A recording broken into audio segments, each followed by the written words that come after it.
Hello, my little ninjas. My name's Mike. This is my YouTube page, Mox News, and welcome to your Wake and Bake News at 7 p.m. I'm your host, Moxie, and I have numerous videos for you tonight. Wilco was saying something about the title, because, he's looking out for me. And the truth is, I fucking hate any kind of censorship. I hate it so much. I can't stand that YouTube has this hold over people where you can't say the things that you want and need to say. I really don't care about these censors. The government, it's just so fucked up, man. I don't want a government that's so fucked up. I want a government that I can believe in. I want politicians that I can believe in. I want a police system that I can believe in. A justice system that I can believe in. A tax system that I can believe in. All we see is the little guy getting fucked by this government and the rich doing whatever they want. I mean, whatever. And Epstein Island comes to mind. I just can't stand it anymore. I despise this government. I don't want it. I'm tired of it fucking the little guy. Every day the little guy gets fucked by the U.S. government. Every day. Day after day after day after day. And why? Because they have no respect for you if you have no money. All they care about, all every politician cares about, every single one, is what am I going to get out of it? I thought you were here to represent the people. No. This is about me. What am I going to get out of it?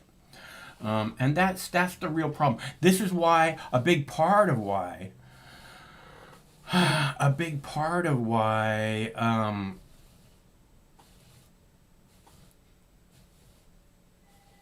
forget now. Son of bitch shit. My phone is ringing. Let me think. The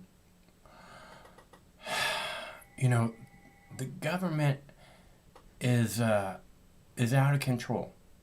And this is why day after day I call to put all the politicians in Congress in prison.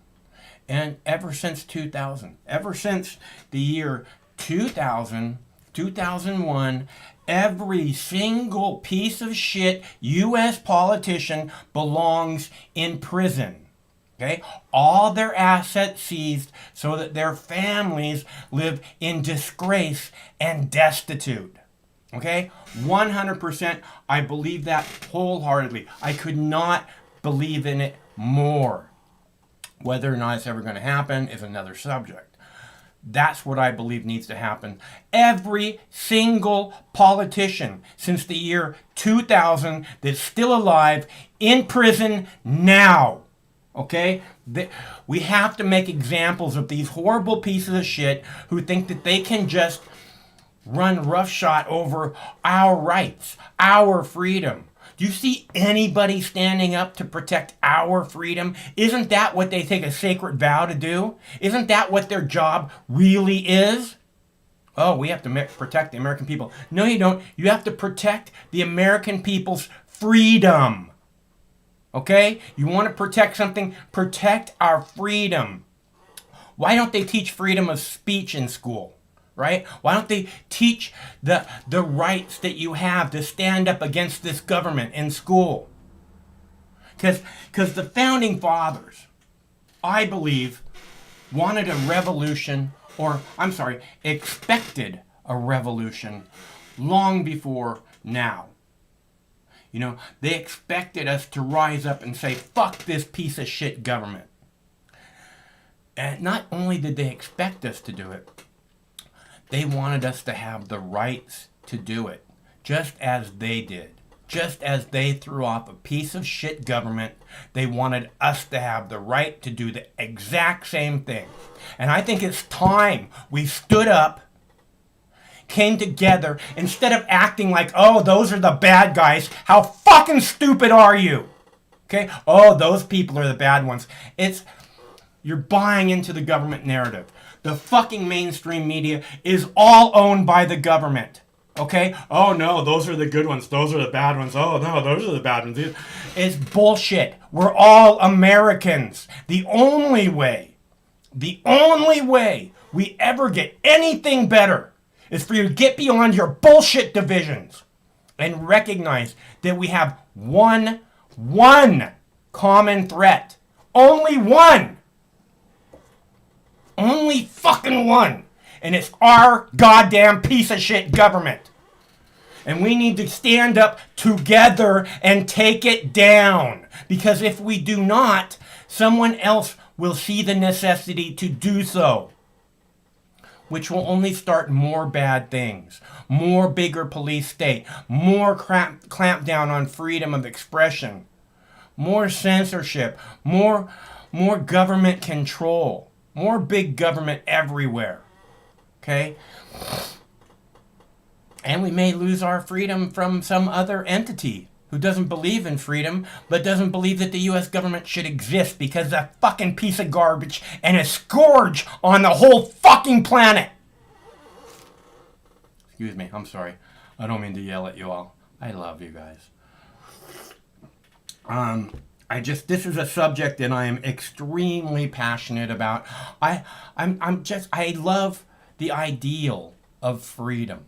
I love it. It's such a beautiful thing. The idea of actually living your life the way you see fit to live your life. Is that not a beautiful thing? How did we get so far from that? Hello, caller. Hey, Mark. What's up, G? Hey, well, guess what? YouTube does that. You know why? Because they banned Alex Jones. That's why. Yeah. They banned Stefan Molyneux, some Canadian philosopher. And I don't think, and it's just a matter of time before they start banning Fox News. Yeah, of course. They've already tried a couple times. Why? Because they don't like what I do, Manny. Okay? I get people to speak out. I open eyes. I get people to understand who the real threat to us all is. But, I mean, is there a specific content or a specific reason why they all my content, it's not really the content, it's me, Manny. They don't like me. Okay? The way I present the content, the way I present it, they don't like that. They don't like smoking hippie telling the news. That's unfair, man. That's pretty unfair. Yeah, it's bullshit, Manny. Look, people have the right to freedom of speech. I understand YouTube doesn't have to believe in that right. Google doesn't believe in that right at all. But people have that right. Okay? And they have it for a reason. So that they can, it's again, so that we can become the best country we can. Because without our freedom, without the freedom, the people can never come together. And the way we make this country great again is to stop the bullshit divide and get the people to come together. But there's no politician who wants that. You know why? Because the bullshit divide works for every goddamn piece of shit politician on the fucking planet. What now? But for the very first time, I fully agree with what is the statement that you just said. We need to make America great again, Max. And what you just said is a basic example of how to make America great again. It's the only way. Bravo. I commend you. That's all I do, man. I commend you for saying that. Okay, Manny. I commend you big time. Okay. No, but no, in all seriousness, no. It sucks though because there's that censoring news. And we all saw it during the COVID situation, most perfectly. Because the whole COVID situation was extremely fluid. In one thing, they say one statement, and the next thing, apparently, it becomes like a conspiracy theory or like misinformation. even Yeah. though they said the same exact thing a few days ago, Yeah. because of how fluid the situation was. Yeah. And I mean, I was depressed when the whole COVID started, though. Thankfully, I was working, though, and literally working kept me happy and kept me going, though. The act of working itself. But still, man, it's kind of bullshit. And I understand why YouTube is doing it, though, because they have pressure from advertising, though. But still, man, it's not fair. It's not fair that they remove Alex Jones and other personalities because they have some quote-unquote extreme views. Even white supremacists, like legit white supremacists, they shouldn't even be removed from the platform. Right. If people don't want to watch it, they don't have to watch it. There's a bazillion people on YouTube. Go and watch somebody else. Okay? Don't act like people don't have freedom of speech to say whatever stupid fucking thing they want to say. Exactly. I mean, I laugh when I see Alex Jones ranting about the Tap Waters turning case, frogs gay and stuff like that. Or like Hillary Clinton is I don't know, it's the head of the deep state, or Jeffrey Epstein was a child rapist and stuff. I laugh at that. Whether or not it's serious, that's another issue, though. But, I mean, I was entertained by Alex Jones. I'm entertained by you, Marx. You keep me entertained at night. Okay, good. This is why I feel like YouTube is censoring because they don't like you. And here's the other thing, though. It's not just YouTube as a policy, though. There are workers within YouTube. They actually fully believe that bullshit. They actually train the Kool-Aid, the progressive Kool-Aid. Yeah, I don't think that they believe it. You know why I don't think they believe it, Manny?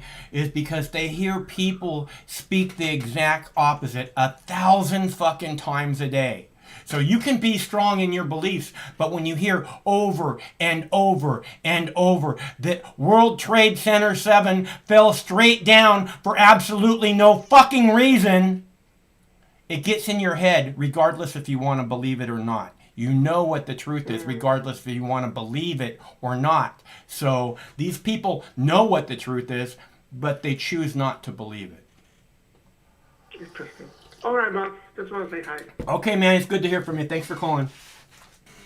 Bye. Talk to you later. Okay, so I have all kinds of videos. Like I said, I got a bunch of videos here.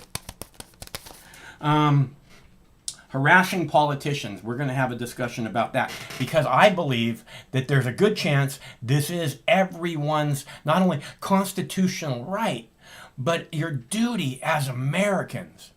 These fucking politicians are screwing every single one of us in the working class and the poor. Everyone. Okay? They should be harassed. You should go up to them and say, if you gotta follow them in the bathroom, follow them in the fucking bathroom. And you know what? They say, oh, politicians shouldn't be harassed this way. They actually followed her into the bathroom. Let me tell you something. If she was actually a public servant who wanted to hear what the public had to say, they wouldn't have had to follow her in the bathroom. But she's not a public servant. She's an elitist piece of garbage who thinks she can just run away from what the public wants to say. It doesn't work that way, garbage politician. You're there to listen. You're there to represent the people. Fucking garbage politician. I'm so tired of these fucking asshole politicians. I want them in fucking prison. I want them in fucking prison now. And I want the CIA gone. I want the FBI gone. I want every one of those piece of shits on fire. Fired. And I want them fucking to be stood before a jury to find out every single one of these fucking FBI pieces of shit, CIA pieces of shit, NSA pieces of shit, DSH pieces of shit stand in front of a fucking jury and see if they belong walking around free on this planet, or if the planet would be 1,000 times better off with them in prison for the rest of their lives. Every single piece of shit in our fucking government needs that to happen now. Although I don't believe that the politicians even deserve a trial. Not even for 1 second do I believe that. It's completely obvious they are guilty of treason. Completely obvious. Every single one of them. They're the domestic terrorists. They want to call us domestic terrorists. They're the fucking piece of shit domestic terrorists who threaten us every goddamn day. Who tear up our fucking Constitution every goddamn day. Okay? I can't stand this government. I think that every single person on the face of the fucking planet would be 1,000 times better off without the U.S. government. So we're clear.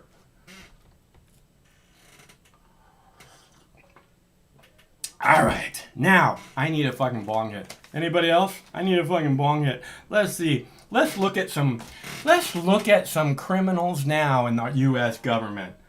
Did I mention the Fed? How we want to fucking burn the Fed to the ground? Of course, the Fed's a private company. The Federal Reserve, did you know that? The Federal Reserve is a private company that makes money off of giving us our money.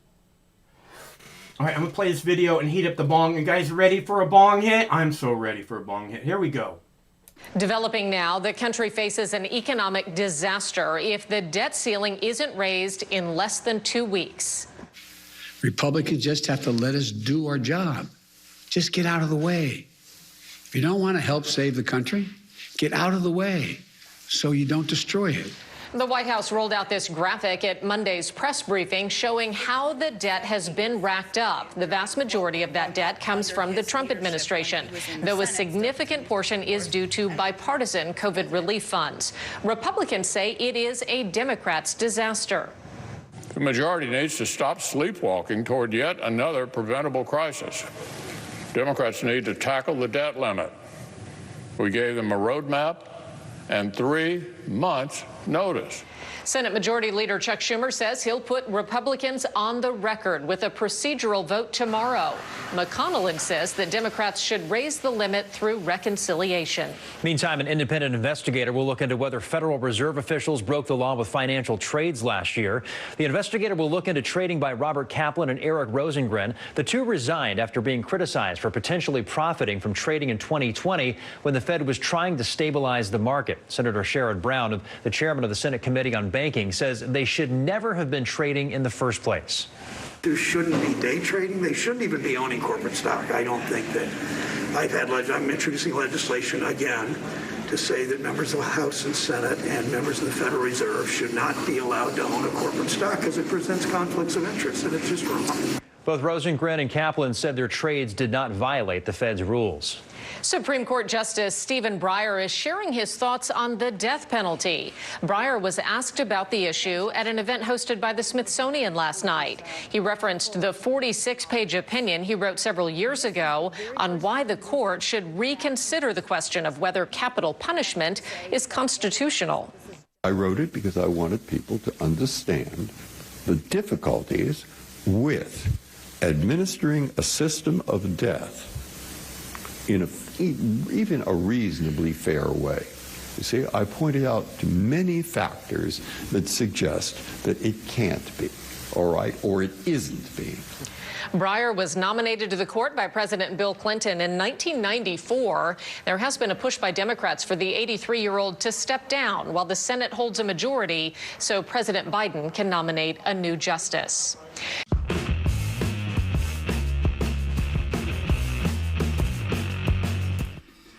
All right, you ready for a bong hit? I'm almost ready for a bong hit. Again, if you or I were doing some kind of illegal trading, we would go to prison. The IRS would seize all our assets and we go to prison. Again, these government fucking cunts get away with everything. We got to step down from our position, okay. You know. How about, we just committed a bunch of felonies. We got to go to prison for years. Okay. How about that, fucking FBI piece of shit? Goddamn fucking FBI. Want to call parents that are protesting mask mandates domestic terrorists. Okay, I've told you I don't like that word being thrown around. That's a very serious word. Here we go.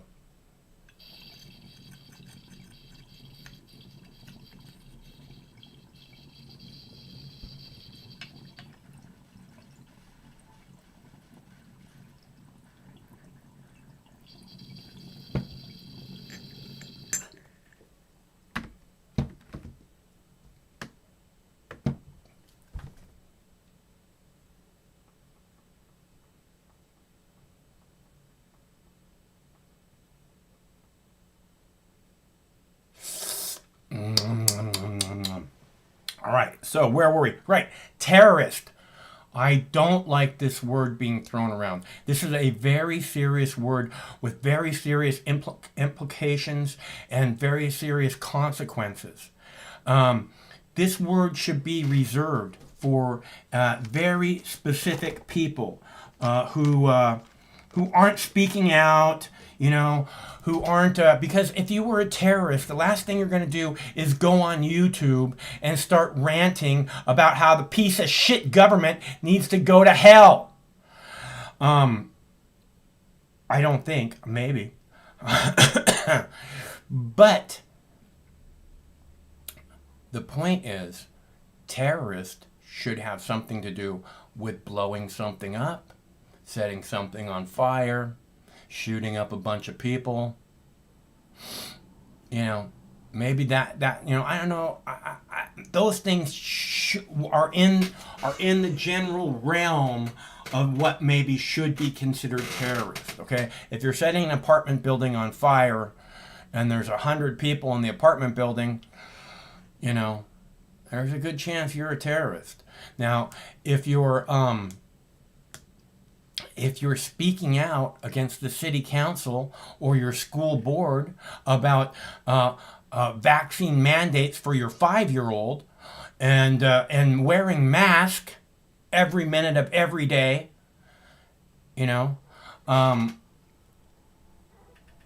according to the government, you just might be a terrorist. You guys see this story today? The government wants to label parents that are speaking out in school board meetings terrorist.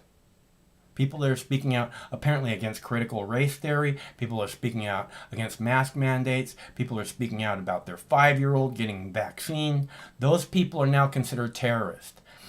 Again, this is a very serious word with extremely serious implications. If you were a terrorist, or considered to be a terrorist, you don't have to be one, you could be considered to be one, under the George Bush presidency, and Barack Obama, by the way, they would disappear you. Okay? They'd pick you up off the street, out of your home, middle of the night. Nobody would know where you went, what happened, how to get a hold of you. You'd be gone. If you were considered a terrorist, not that they have the slightest bit of proof. Now all of a sudden, parents speaking out at school board meetings are going to be considered terrorist. I guess that equates to the people on 9/11 who took down the Twin Towers. Of course, parents speaking out at school board meetings are terrorists. Can't anyone see that? The fuck? Okay? What kind of piece of shit, Stasi fucking garbage government is this? Okay? Every single member of Congress should be protecting our freedom first and foremost. Number one, as in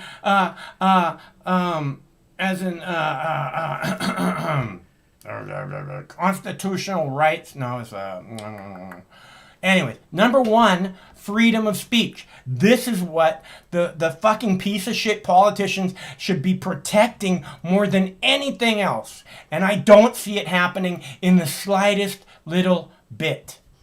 Okay? I don't. It's not. This is anti-American.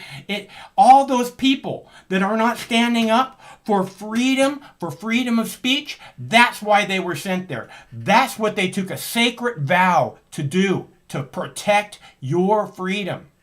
And they go up there and they chip away at it, and they chip away at it, and they chip away at your freedom constantly, day after day, week after week, month after month, year after year. Absolutely no change. Your freedom becomes less and less and less. 100% because of U.S. politicians. Not because of the right, not because of the Republican piece of shit politicians, not because of the Democrat piece of shit politicians, because of all of them. All of them. All of them. Every fucking day. Chip away at your rights, at your freedom. You think that they're concerned about their freedom, the politicians? Think anybody's telling them what they can and can't do?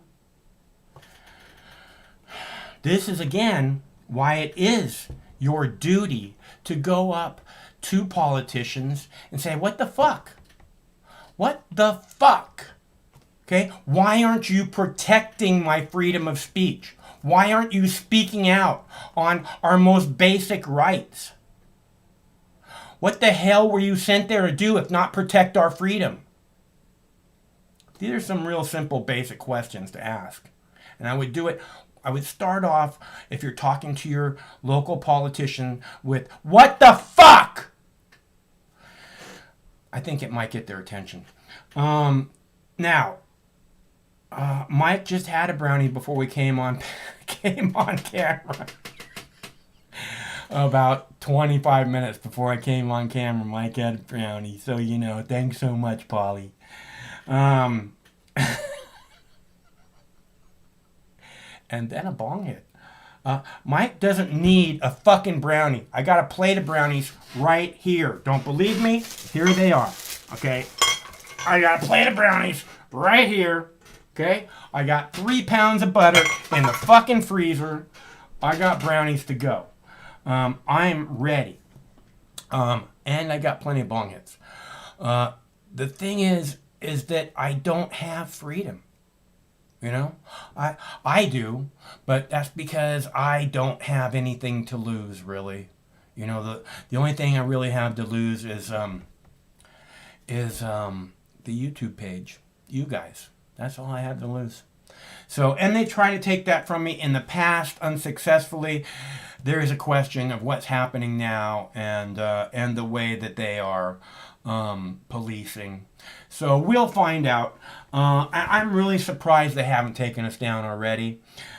Just because, they've done it so many times in the past. And they don't seem to really spend a lot of time, investigating who that they're dumping off the YouTube, right? I mean, they have like specific people assigned to specific people, so that they can keep tabs. But I think most of the time they don't have any idea who they're dumping or what, I, on the other hand, have 11,500 some videos on this YouTube page. And people want to give me shit about trying to, not overdo it on vaccine stuff, right? And look, I have a library here that is of value to the entire planet. If it was properly exposed, if people could find it, if Google wasn't hiding it from everyone. Seriously, of value to the entire planet, or at least humans. And I want to protect that. I would be very sad if it went away. Mostly because, it's like I say, YouTube is burning libraries that are of value to every single human being, alive right now. And in the past, when people have burnt libraries, they were considered to be very, very evildoers. At least as history looks back on them now. So, I have really not good feelings. Look, I love being able to speak out. I hate being censored, and I hate seeing censorship in a big, wide net, because that's just anti-American. Okay, you can say, oh, well, YouTube has the right to censor anyone they want. Right, YouTube has the right to be anti-American. Is that what you're trying to say, Google? Because if that is what you're trying to say, maybe Google shouldn't operate in the United States, right? I think that's fair turn. If you don't think that freedom of expression is something that that Google should be doing its best to protect, at least in the United States, then maybe Google, YouTube does not need to operate within the boundaries of the United States. I would be just fine with that, okay? I don't have the slightest problem with that. I will find somewhere else to upload videos to. If that's even what I want to do. I would have absolutely no problem. In fact, you know, when social media, Twitter, Facebook, and YouTube, all at the same time, all not coordinating with each other, all at the same time, could kick the President of the United States off their platform. Okay, one of two things should have been done. Either Google should no longer have been able to operate inside the United States borders, Facebook should no longer be able to operate within the United States borders, and Twitter should no longer be able to operate within the United States borders, or all of those companies should have been seized by the U.S. government. Except for the U.S. government doesn't believe in freedom, so it wouldn't be any better if they were in charge. But still should have happened so that they understand they don't have the power, and they certainly don't have the power to censor the most powerful person on the face of the fucking planet. Okay? You want to go God mode, fucking Zuckerman? Okay? Let's see what the President of the United States happens when he goes God mode on your fucking ass, you piece of shit. At least if I was president, these are the things I would have done. And these are the things I would be doing now. I would instantaneously, the first day I was president, seize every fucking oil company that does business in the United States. I would seize every single petroleum company. Government seize it immediately. Let me tell you why. Okay? Anybody remember Donald Trump talking about how America is the #1 oil exporter in the world now? Anybody remember that? To me, that seems like a very, very bad plan, right? America selling its most important natural resources to the highest bidder, right? Something we're going to need a century from now, apparently. Just selling every drop of it we can as fast as we can to the highest bidder. Doesn't seem like it's in the interest of the average U.S. working class citizen.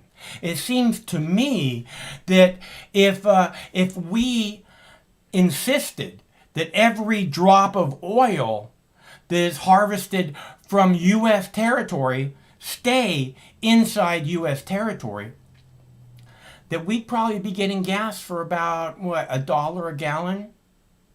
But when you start sending all of our precious oil over there, so we can make money, because money's so much more important than natural resources that can't be replaced.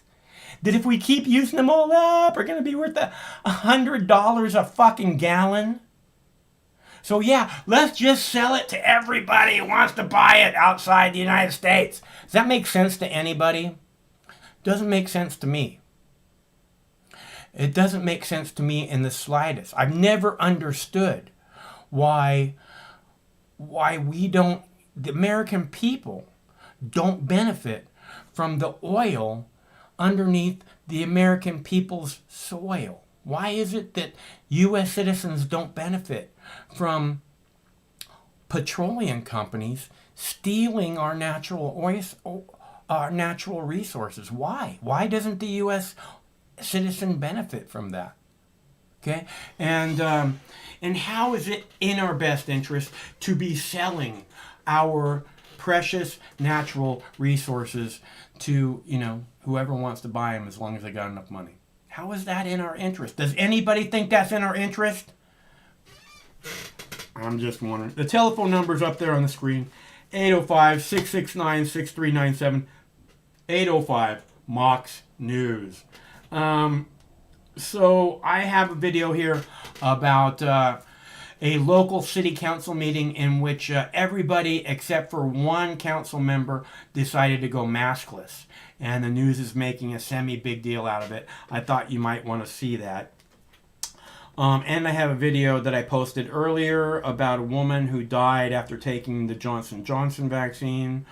IRS wants to see your bank account. DOJ wants to label parents domestic terrorists. Girls suicide. Let's see. Harassing politicians. That's a good one. All right, let's see the city council meeting here. Wait a minute. Hold on. I'm going to play... Let's play this vaccine one because it's actually really important news and something that people keep talking about. And you probably... I pretty much can guarantee you won't see this anywhere on the national news. So, there you go. Let's play it here on Mox News. Shall we?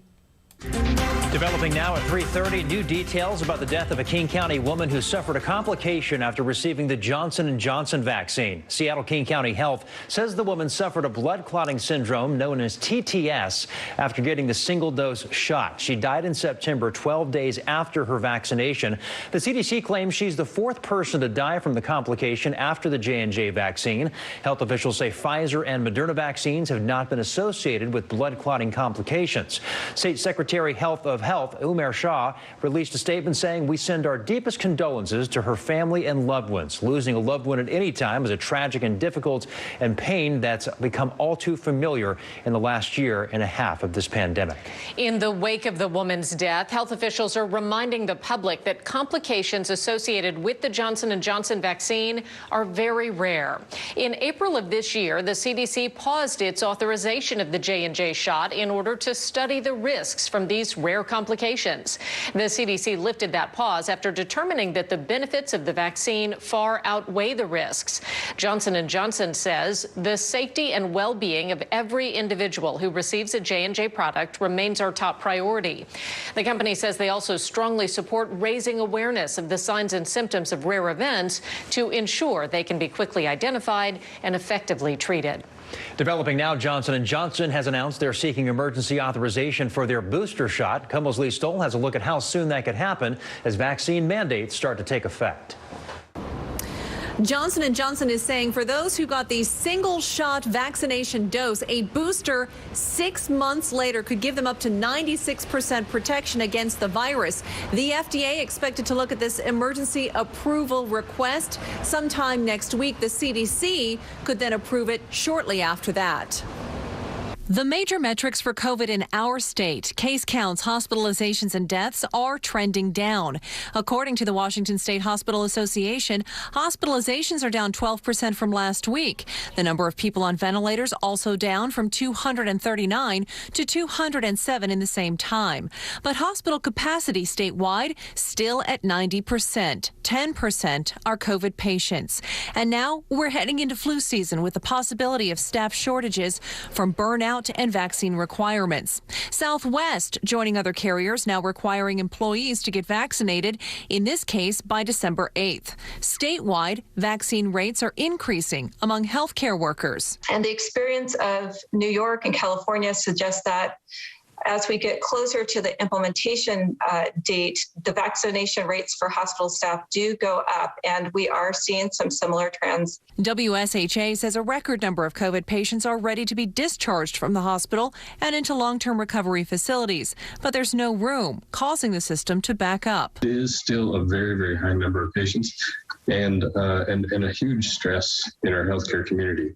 Caregivers like Swedish Health are trying to tackle a backlog of surgeries. Staff vaccination rates are rising from 86% to 92%. They expect more than 99% will be in compliance when the mandate takes effect in less than 2 weeks. And a new report this morning about the Pfizer vaccine says what many of us thought was possible, that after 6 months, it loses about 50% of its efficacy. But that study reiterating it is very important, crucial, and very effective at preventing hospitalizations. In Seattle, I'm Lee Stoll, KOMO News.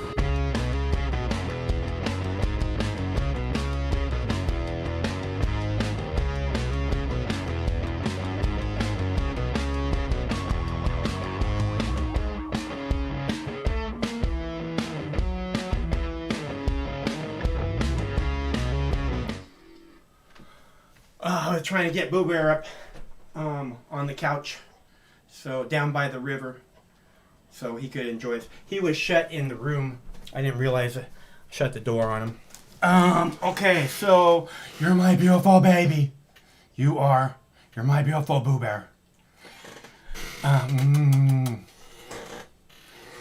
Okay, so where were we? I think that was also, which video was that? Oh, right, Johnson. I thought that video was incredibly ironic, because they say, oh, we had this really bad result with this one person, but we're gonna give more. We're gonna give more just as soon as we can. We're gonna make sure you get more out there. I don't know what these people are thinking. I don't know what the news people are thinking. I don't know why there's not any kind of a dissenting voice. News unit, hey, what's up? What's up, news unit? Long time no see. Long time. Let's see. What's up, Boo Boo? What's up, Boo Boo? You're my beautiful baby.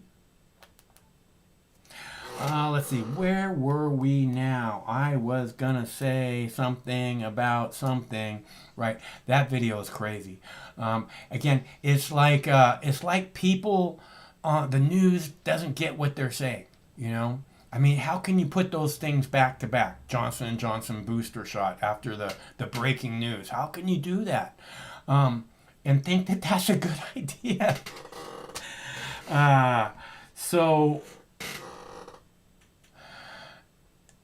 And I don't think that I'm just so disappointed, you know. It's not that I expect all that much. It's just I think the value, I think just that freedom should have this value to it that's beyond, you know, money, that's beyond, I don't know, what else is more, no matter how much money you have, if you don't have freedom, what good is it? You understand?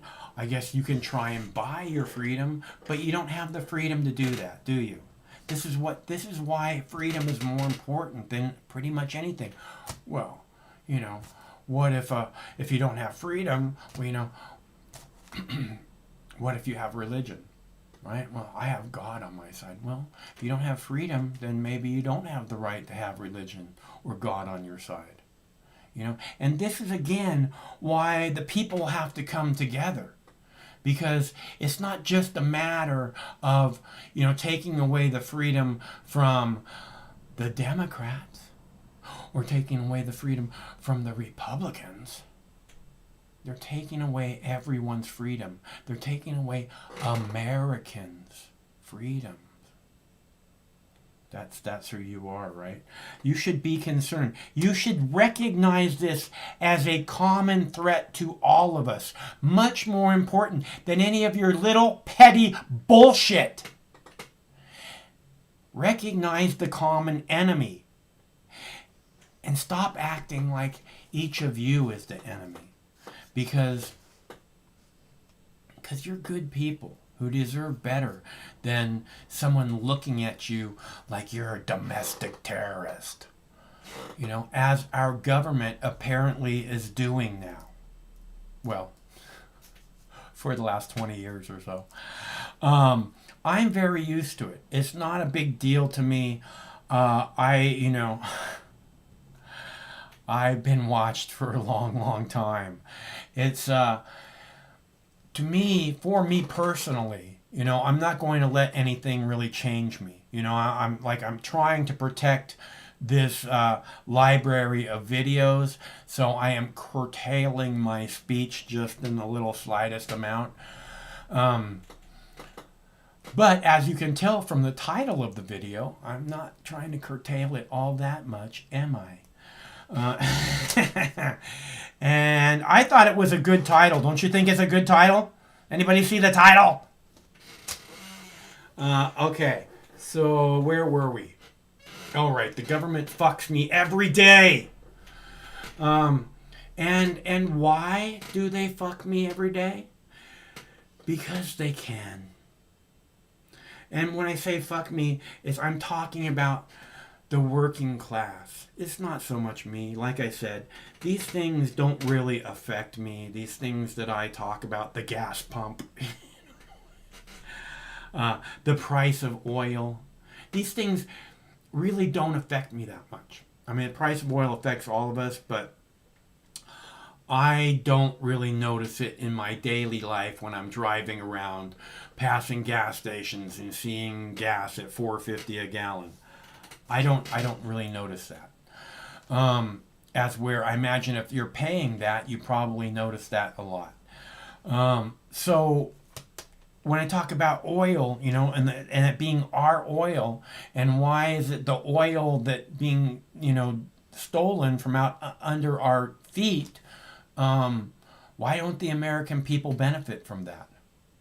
You know? And if we do, tell me in what way, because I'm pretty sure it's really not in any way.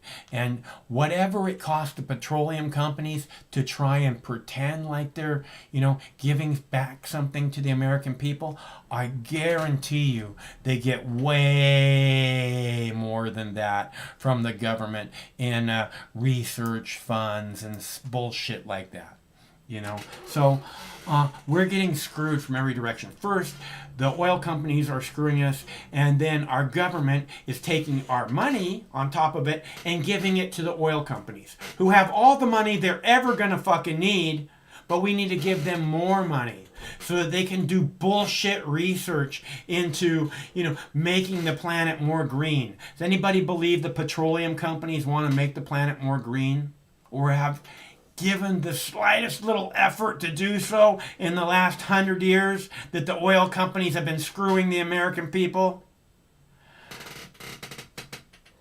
We need, look, the working class in this country need to come first. Okay? They're the backbone. They're the ones who make everything happen in this country. Not Mark Zuckerberg. Not fucking dickhole Amazon dude, whatever his fucking name is. Who gives a fuck what his name is, right? He's garbage. He's a garbage human being. The planet would be better off without him. We don't need garbage human beings like Mark Zuckerberg deciding who can say what and who can't. Okay? We don't need that. Because if I don't like what you're saying, if I'm listening to you, which I wouldn't be if you were on Facebook or YouTube, or at least it would be highly, highly, highly unlikely. If I were listening to you and I didn't like what you were saying, and I was offended by what you were saying, I would simply go to another YouTuber. How many YouTubers are there? 1 billion? Right? I just go somewhere else. They want to act like somehow I have to sit and watch this person spew racist fucking bullshit, right? I can't do anything about it. I'm being forced to watch this. No, you're not. You know, I see these girls being trotted out across the mainstream media, talking about how they're so victimized by the Instagram and the Facebook. It's so unfair. It makes me feel so bad about myself, and I can't stop looking at it. Yeah, you should seriously seek some help, number one. Number two, you're not eating enough cannabis. And number three, you can do something about it. Okay? If your Facebook makes you feel bad all day, every day, you can easily do something about it. You want to know what to do? No, you don't have to throw away your phone. No, you don't have to leave your phone at home. What you have to do is close your fucking Facebook account, you stupid idiot. Okay? It makes you feel bad. Why do you have an account there? Tell me. Explain that to me. It makes you feel bad. It's not Facebook doing this to you. It's you doing it to yourself. And this is the problem, okay? Is that now we have an excuse why we can fucking censor all these more people. Because, they're saying something that makes little girls feel bad. Well, maybe little girls shouldn't be on fucking Facebook. Or where are the parents? Let's put it that way. Which I don't think the parents should have to be on guard for their kids all the time. I think kids need to go out and fuck up. That's how you learn, you know? Hey, where are you going? Don't go. Don't go! Where are you going? Somebody must be cooking food. Oh, well. Hey, get back up on the couch. Get back down by the river. He's going for a swim, I guess. So where were we? Facebook, right. I don't want to hear this shit about how you can't stop looking at it. Because you can. You choose not to. I don't want to hear this shit about how you're so victimized by the Instagram. No, you're victimized by you choosing to be victimized on a regular basis. Okay? This is what you're choosing to do. All right? If I go somewhere and I get bullied constantly, I either push back real hard. It's not a good idea to bully me. You know, I will stomp your motherfucking toes and bite your face. And I'm not joking. That being said, I wouldn't hang out with places like that. This is not, you know, if you're going to be a dick, why would I want to be around you, right? If you're all going to be dicks, why do I want to hang out with you? Regardless if it's in a coffee shop, in your home, or on Facebook, you know? I mean, this is very, very basic, simple logic that I think a 5-year-old can understand. Let alone a 15-year-old who's so fucking victimized. Is that really who you want to be in your life? Because if you really want to be victimized, you got a pretty good head start there. Going on TV and talking about how victimized you are. Or you can take control now. And you can say, fuck Facebook. And shut your fucking Facebook account. Okay? I know lots of people who don't have Facebook accounts. And they live just fine. It's not mandatory for you to be on this planet. It's not even mandatory for you to be cool. In fact, when everybody else has a Facebook account, and then you have one too, it has nothing to do with being cool. Okay? That's the norm. That's, resistance is futile. You will be assimilated. So just give up now. It's not cool. Cool is going your own way, doing your own thing, and not giving a fuck what anybody else thinks about it. Because if you really care about what other people think, you probably won't be able to go your own way. Because you're too concerned with what this person or that person. And that's part of this whole Instagram, Facebook, I'm so victimized right now, thing, is that,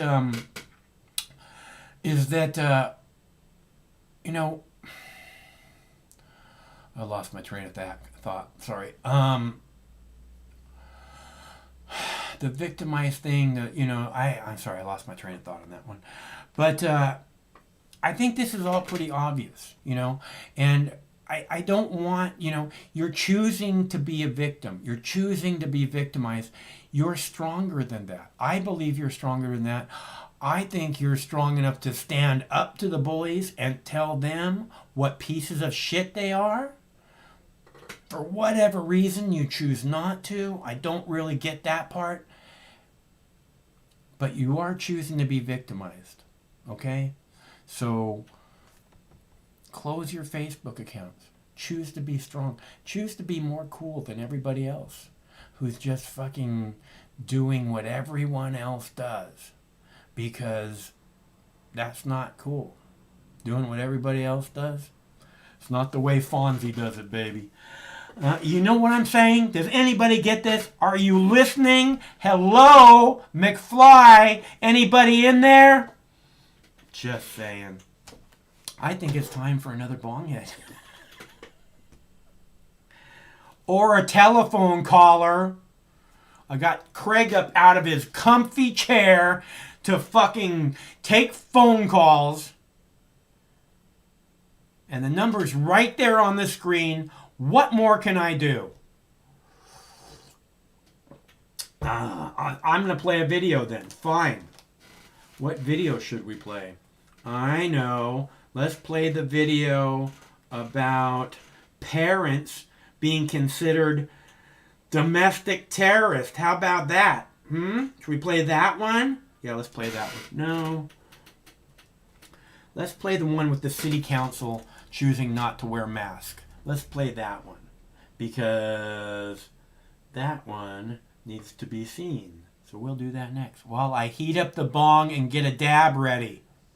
A city council in southeast King County is making headlines accused of ignoring basic COVID-19 safety measures. Farah Jadrin is live here in studio this morning to talk more about what sparked the attention to the city council meeting. That's right, Mimi. Well, it was a mixed virtual and in-person council meeting on September 13. This is the video posted on the city's website from that meeting. The mayor, councilors, and staff sitting in chambers, but not at a social distance. Out of 10 people, one person is seen wearing a mask. Both a news article and op-ed piece by local news organizations were published following this meeting, including partial quotes from councilors on the governor's vaccine mandate and vaccination verification. The area's COVID-19 stats also mentioned in the pieces, but we'll get to the most current numbers in just a moment. I reached out to the entire council and the mayor. 2 councilors responded. Both shared with me they are in fact vaccinated against the virus. I interviewed one, and a second councilor referred me to a Facebook video response they posted. Here's what they had to say. To me, it just kind of seems like it's not really common sense to go ahead and make a mandate or a government policy for the sake of making a mandate just because it's designed to make people feel safer or from a risk mitigation standpoint because you don't have a current policy in place. I know these amazing breakthrough vaccines have been successful to keep thousands out of the hospitals, and they work. But my point is that preventative efforts may work for some people, and they do. Yet it also doesn't work for others. It is important to note the Enumclaw City Council is returning to its smaller meeting model, what they used earlier on in the pandemic. This will be starting next week with virtual options for councilors and the public. Now, the governor's office provided this statement to us about local elected officials speaking out against mandates, saying, quote, "It is remarkably sad when we hear stories about local leaders who do not appreciate the threat to people's well-being posed by COVID. We know masks work and we know vaccines are safe and effective. Time and again in some of our communities and around the country, we have seen the deadly consequences of ignoring these truths." Now let's get back to the current COVID numbers in Enumclaw. There are 33 deaths there as a total, and that is for the entire pandemic since it started.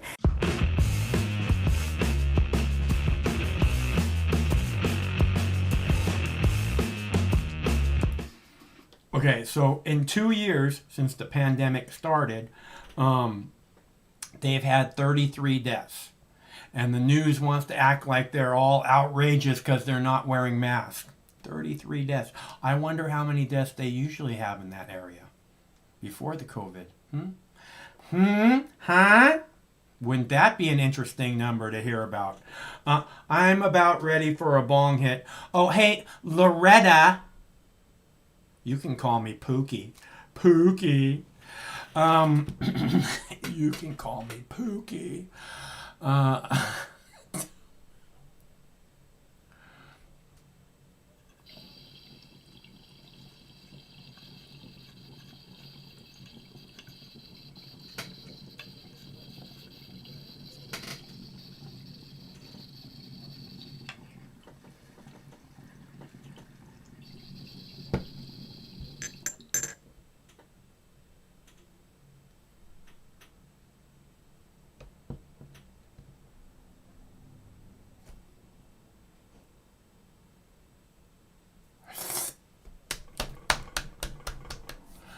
Okay, people.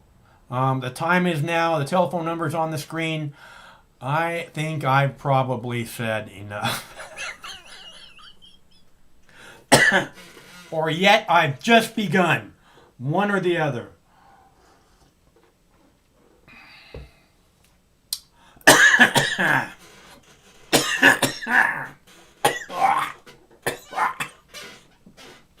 Woo! All right, so where were we?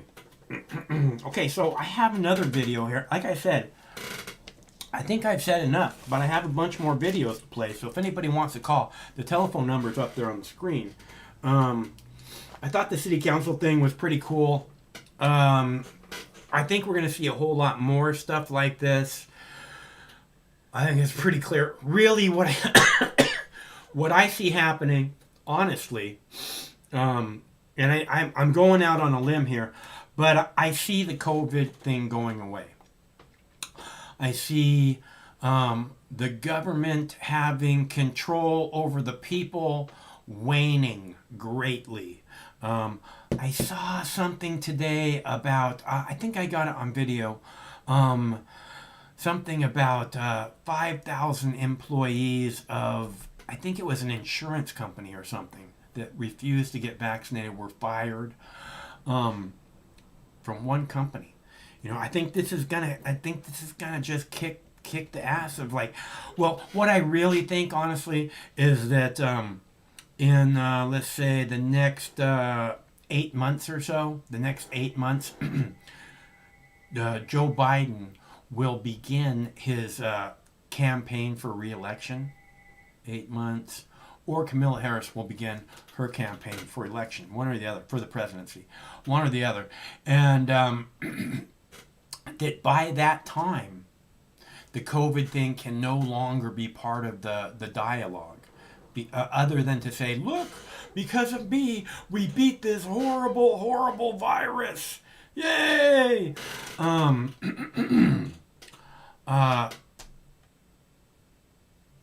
But if the virus continues throughout the election, not that the elections are considered fair or free or, you know, accurate anymore, or honest, at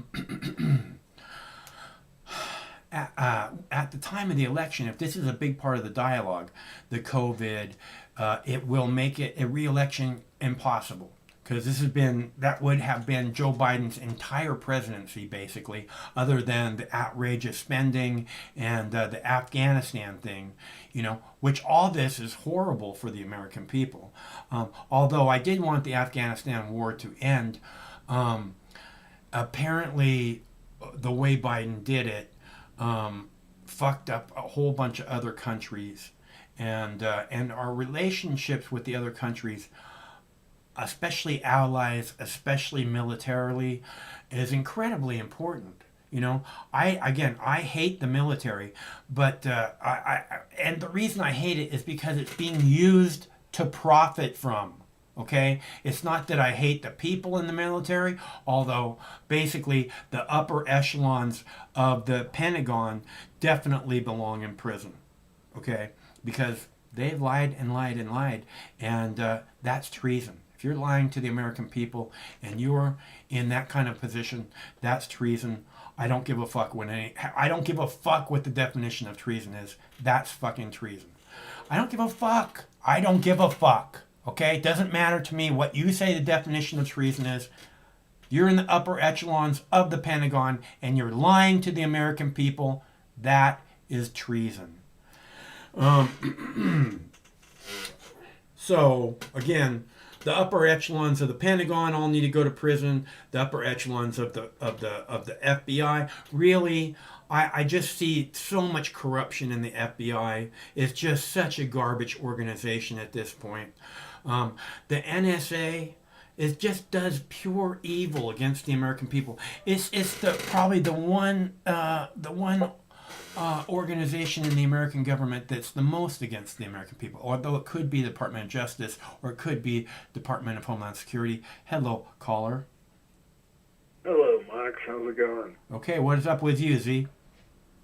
Oh, not much, man. You know, I mean, just, you know, monitoring the state of things in the world and whatnot, and, you know... And let me ask you a question. Does the U.S. government fuck you every day? Well, yeah, man. They take money out of my paycheck every day, every hour I work, man. Yeah, there you go. That's one way. It blows, dude. You know, dude.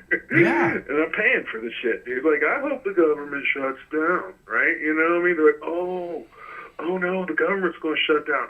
Who's going to fund all these FBI agents to track fucking parents, the fucking teacher cops? You know what I mean? Oh my God, that'd be horrible, right? You know what I mean? This is exactly what we need right now is a government fucking shutdown, because this government is out of fucking control, right? It's totally out of control. They declared open warfare against us, you know?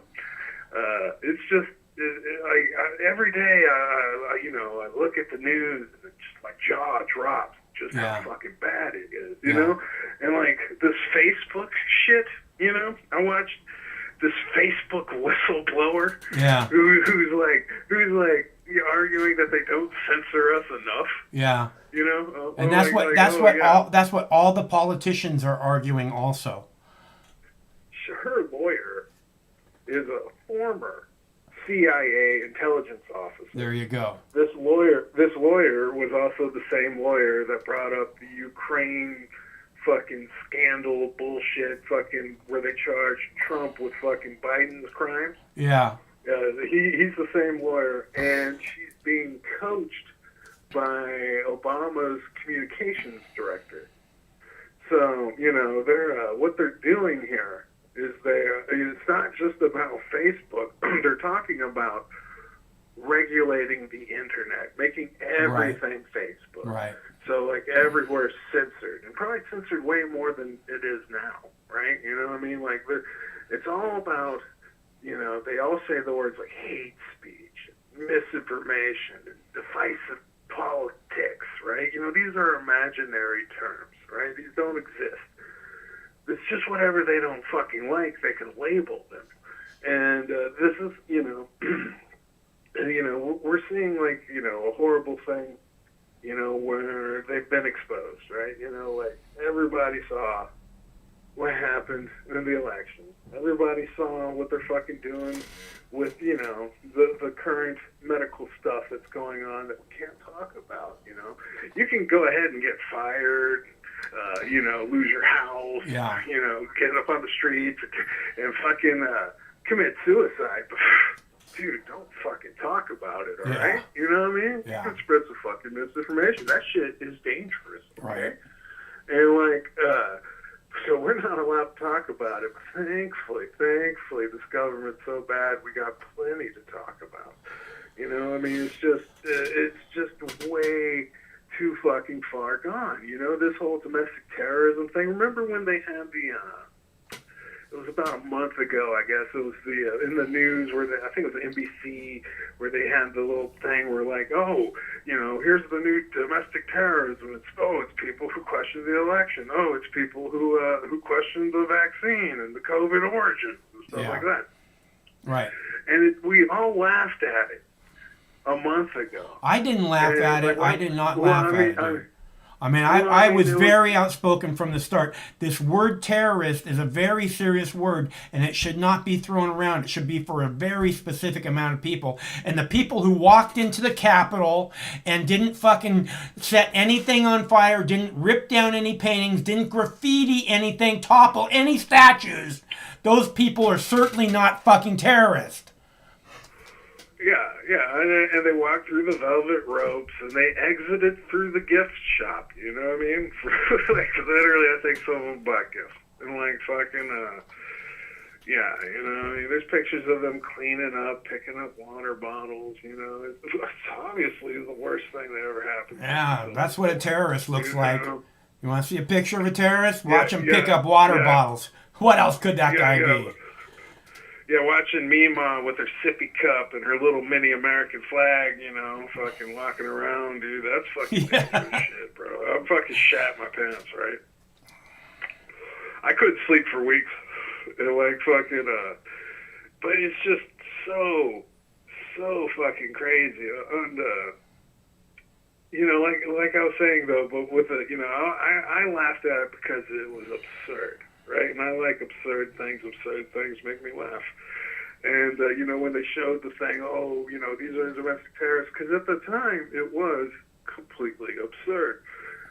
But they knew what they were going to do, right? They knew about the mandates. They knew about the fucking, all the shit they were about to pull.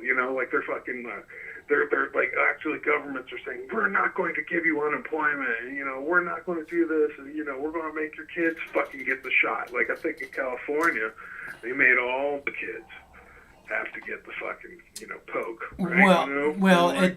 They're not making them get it yet because it's not approved for them. But once it gets approved, then they have to get it apparently.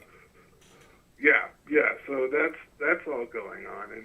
And by the way, let me take a quick little break here. Let's talk about entertainment. Have you ever seen this? I think it's an Amazon Prime original, but it's a remake of a 2013 British show. It's called Utopia. Have you seen it? No, I haven't seen that one. Let me tell you about it. Utopia. I watched the 2020 version that was canceled on November 20th of this year, not because of ratings, but because of what the show is about. The show is kind of like the schizophrenic show where like people find this comic book and thinks that it predicts the future, like it predicts these plagues and diseases and stuff like Zika and whatnot, and then they find the newest issue. Right? And then they find the newest issue, and it's talking about this bat virus and this vaccine that they're going to make with the bat virus, and how the vaccine's worse than the fucking the actual virus. And that was, and then how far did they get into that discussion before the show got canceled? They went all the way through. I mean, they didn't wrap it all up, but what they said was, that people were thinking, No, I mean, was it like like the whole season that they talked about that, or just a couple of shows, or? The whole show's about it. The whole show's about the comic book Utopia that predicts the disease. Right? Oh, is that right? Okay. Yeah. It's a comic book that predicts the disease. The name of this comic book is Utopia. The previous one that predicted stuff like Zika was called Dystopia. So they found the newest one, and they call it Utopia. They don't know who the artist is, and then, people find it and stuff, and then, some people just want it because it's a cool comic book, and other people want it because they think that these prophecies are in this thing. And, so the people who find it don't know what it is. They hold an auction and all this stuff, and then eventually, they get killed. Is it a modern day setting, or is it in the future? Yes. It's pre-pandemic, modern day. Interesting. And it predicts the pandemic. Yeah. It's a Peruvian bat virus. And, I think a lot of people predicted the pandemic. It's strange. What I'm seeing is that there seemed to be a lot of people saying that this was going to happen. So. Yeah, well, I mean, you even had Dr. Fauci himself talking about it in 2017, how he's going to get hit with something This big. is what I'm saying, yeah. Who knows who's funding it? Yeah, that's what I'm saying. A lot of people have been talking about this for a while. It's really strange the way it kind of came together. But yeah, I mean, this is perfect fucking pandemic entertainment. Like towards the end of I don't know if it was because I was watching it and streaming it, but, or if they actually put it on, but towards the later episodes when I was watching it, they put warnings from it saying, this is not real, this is not a pandemic. It's almost like that, how they just can't help themselves but to brag about what they're going to do and make it a movie, and it's like one of those really creepy things. I can't recommend it enough. I'd say watching it as a piece of entertainment, it's a solid 7 out of 10. Yeah. But with the timing, it's a must see. Yeah, it's an absolute must see. It sounds very 7 interesting. 7 out of 10 any other year. I'll definitely take a peek at it. I feel the same way about the V for Vendetta. That movie was postponed coming out. It was supposed to come out right after September 11th. And somehow it was just too sketchy, or too close to what was happening, and so they postponed it a year before it came out, and I watched it recently, and the part in the beginning where they blow up the justice or whatever that lady's called, the statue, and they said the officials said we told the public it was an emergency demolition. I swear I bit my tongue. I was it sounded just like 9/11, emergency demolition. Yeah. Yeah, I mean, those are great, man. Like the Alan Moore stuff. I read the comic book and like, all the Watchmen and everything. And I love his work, man. Honestly, I often think back to one interview I saw with Alan Moore. Uh-huh. And it was about, I think if you look it up, you could probably search it on YouTube. It's like Alan Moore and the Bard. And the Bard as in like, the ancient medieval musician comic, and fucking like he was talking about the power of the Bard. Because at the time you had all the royalties and everything, we got all our nursery rhymes from these bards. And like, dude, the elite hated them because they one way they celebrated them, they loved them, they're their entertainment. But when they made fun of them, it emasculated them, it ruined their power, and it just some turned them into laughing stocks. And he was talking about this was the power of the Bard, is to make fun of these people, to make them fucking joke, and like fucking that's part of what's going on now with this Facebook censorship, right? Because we are making fun of them, right? We are fucking tearing them to pieces online, which is why they gotta fucking censor us. You know what I mean? Like we are ripping them a new one. You know, which is what Mox News has been about pretty much from the very start. Yeah. I mean, which is why, of course, they want to ban you. And, everyone. Well, it's why they banned me again and again. Is because that's what I've done. Is I've made the government look like, the cruelest joke on the fucking planet. So. But there's a storm coming. And it's this fucking... And that's what's going to unite us all, I believe. The storm that's coming. Unless the people's brains are just too fucking pickled or too poisoned. I don't understand how anybody could ever, support people who make parents of students domestic terrorists. Right? It's because how is that? The reason that they can support it is because they're brainwashed to believe that their side isn't making it happen. It's the other side that's doing this, right? So that's why that's why the people don't come together, because they can't figure out that it's not one side or the other. It's both sides doing it. They talk constantly about reaching across the aisle to make stuff happen. I don't want them to reach across the aisle. I want them, and I don't want them to make stuff happen. Like you said, I want the government to shut down. Happening, I mean, Yeah. I mean, I'd rather have it shut down. As this government, this occupied government we're living under, I don't want them doing a goddamn thing, right? I don't want them doing a damn thing. I want to figure out a new way, because dude, at this rate, I mean, I'm looking at probably like prison, in 10 years, I mean, if it keeps going at the rate, I've already posted enough online, It's not prison, it's happy joy camps, and a lot of people will be there, so you won't be alone, don't worry. I mean, I'll be in my quarantine facilities, under solitary confinement, No. You're not that special, trust me.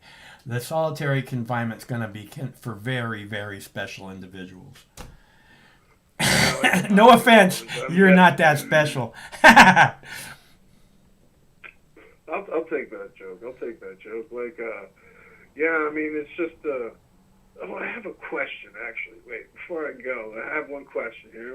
I was going to call in on the show you took right before you took a little break. The show was called, Do You Regret Your Vote for Joe Biden? And it was did you vote for Joe? It was did you vote for Joe Biden and do you regret it? Go ahead.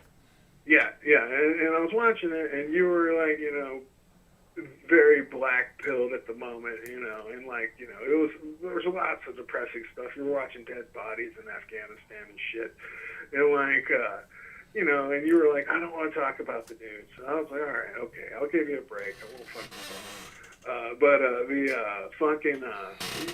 you were talking about a story about a woman, I believe, that you were talking to before the show. And my question is, did she vote for Joe Biden? And did she regret it? A woman that I was talking to before the show? Yeah, you were talking about her during the show. What was I saying about her?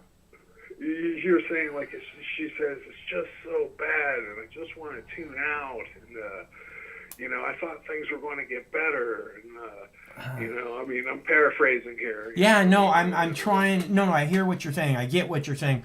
I can't recall who that is at the moment. And it's not some kind of cop-out. I don't know. I'm not sure who that is. So, otherwise... Yeah, I mean...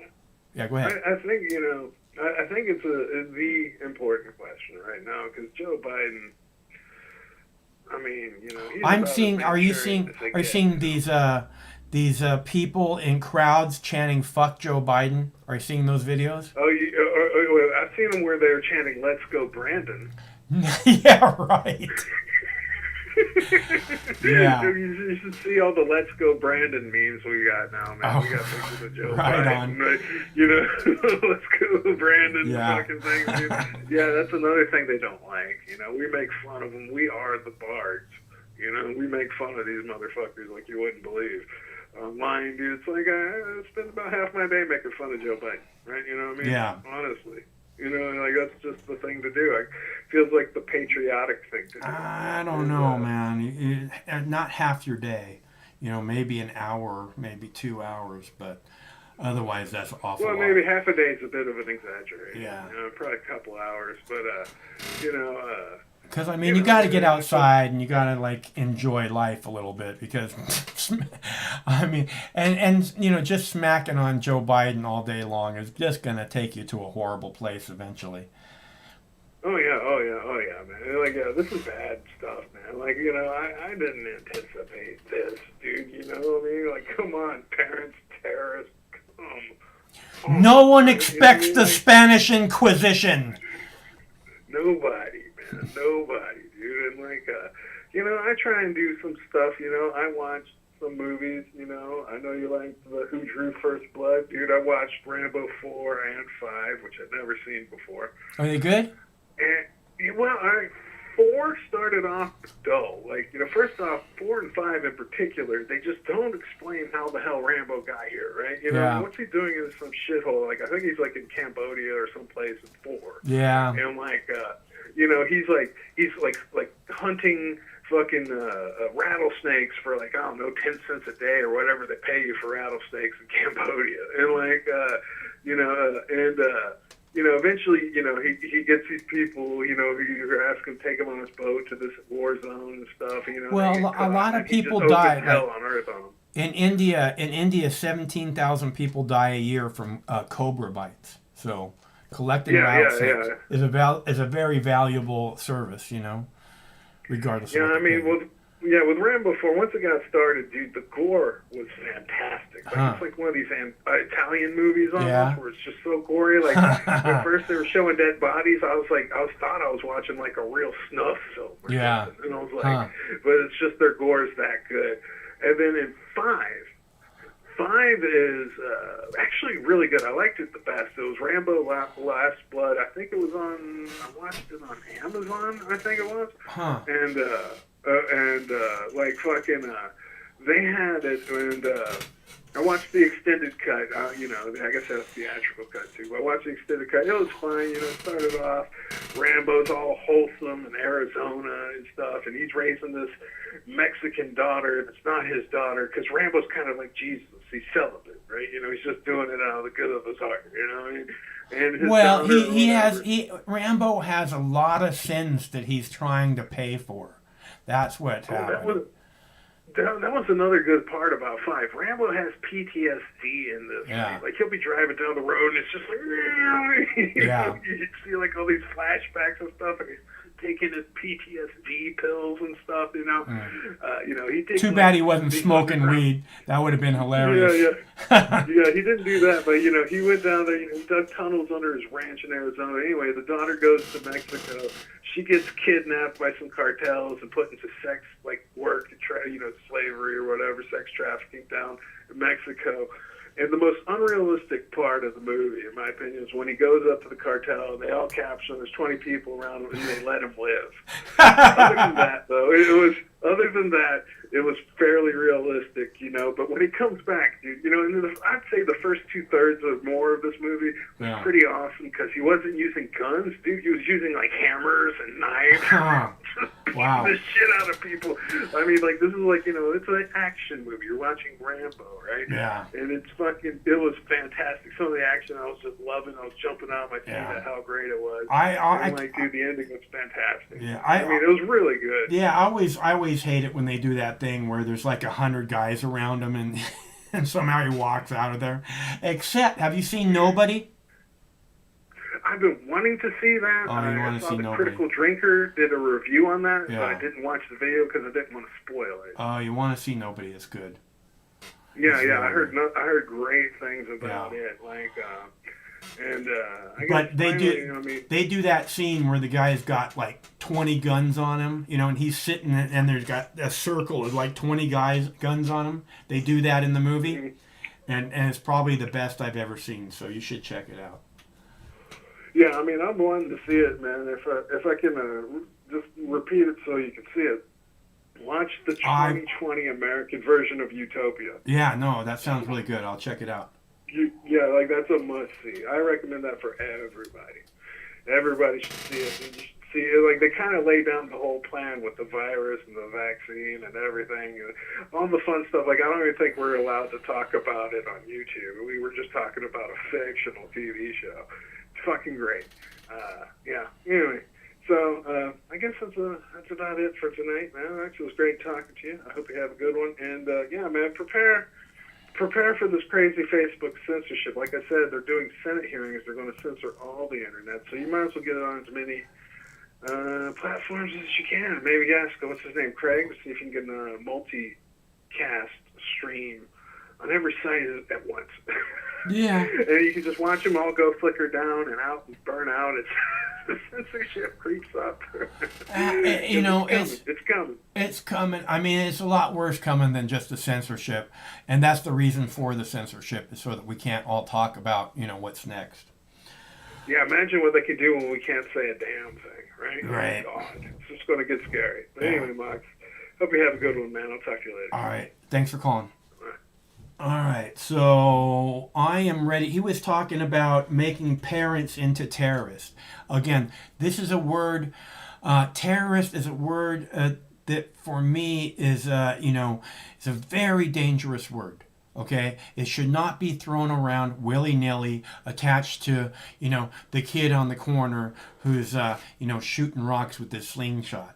Okay, and it shouldn't be put on to people. Number one, it should almost never be put on to Americans. Okay, terrorists should be something that's, you know, from coming outside our country, or coming outside our country here to hurt us. That's basically what a terrorist. Now they want to use this term domestic terrorist. That's why they don't just call them terrorists, because that's what a terrorist should be. Someone who comes from outside the country to do us all harm.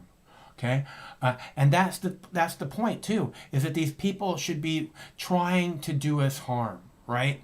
Trying to do us all harm. See, and when I see the protesters on January 6th at the National Capitol, I see people who are not setting fires, who are not exploding anything, who are not tearing down 100-year-old paintings, toppling irreplaceable statues, setting anything on fire.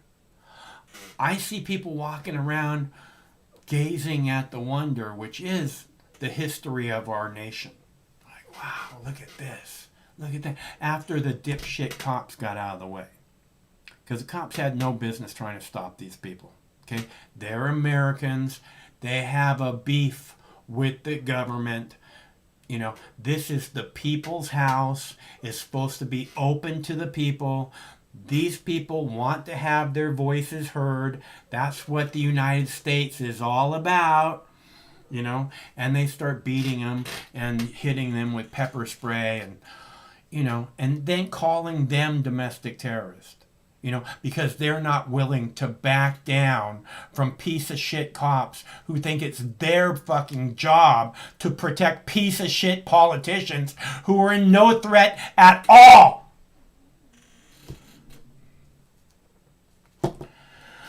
And, you know, again, these people take a vow to protect your freedom. And they want to act like, oh, I got threatened. You know, everybody in the public eye gets threatened. You know, Joe Biden says, oh, everybody gets that, you know, the followed into the bathroom, you know, by people. And then you see all these commentators like on Fox News and the conservative media, talking about how, oh yeah, everybody gets followed into the bathroom. I never got followed into the bathroom. Did you ever get followed in? You know, which I bet they're lying about not getting followed into the bathroom, because I don't know if you're a fan of Slim Shady or Eminem, who's going to be playing at the NFL halftime show along with Snoop Dogg and Dr. Dre, which is the wholesome family audience kind of thing that you want there. Anybody want to bet they take a big old fat dab on stage? But if you listen to Slim Shady or Eminem, if you watched any of his videos, there's one, you know, I Am Whatever You Say I Am. Great song. And he's talking about how people come up to him, like when he's eating dinner with his daughter, or, you know, whatever it is he's doing. People just keep coming up to him and like, hey man, nah. You know, and one of the scenes in the video, they show people following him into the bathroom, and they're like, hey, well, I think in the video he just like he talks about taking a shit and people asking him for his autograph, you know. So it does happen. It does happen. And when you're in the public's eye, you know, it's not that uncommon. And see, someone like Eminem or, I don't know, Taylor Swift or somebody like that, you know, they don't really owe the public. You know, they're artists. They're creating. They're not somehow indebted to the public for, you know, anything. You know, they do this. If that's not good enough, you know, fuck off. And because I'm trying to do my best in my art. So, you know, don't harass my brain, because then it gets in some weird place where I can't create anymore. Anyways, that being said, right, that's different from politicians. Politicians are indebted to the people. And people wouldn't follow a politician into the bathroom if she just stopped and listened to the people that she's supposed to be representing. Act like what they're saying is important because that's what her job is, and she wants to do a good job. Instead, she runs away, and then people follow her because they want her to listen to her, and somehow the people following her are the bad people, right? So don't let the news poison your mind. Don't let the government poison your mind. The thumbnail on this video was George Carlin saying, I live my life by rules, and rule number 1 is I don't believe a word the government says, or it says, I don't believe anything the government tells me, something like that. That's the George Carlin thumbnail on this video. First rule, I don't believe anything the government tells me. I think that's a good starting place. I think first rule, I think that's a very, very good starting place. And I think that if all of us could get on that same page, that maybe we could take the government back, because we know damn well none of these people up there are representing a single individual in the working class, not one. And you all deserve much, much better. And if we acted like, you know, you work for us, You listen to what I'm telling you. World Trade Center 7 fell straight down into its own fucking footprint. How hard is that to understand? I thought you were supposed to be an intelligent human being. You're not eating enough cannabis.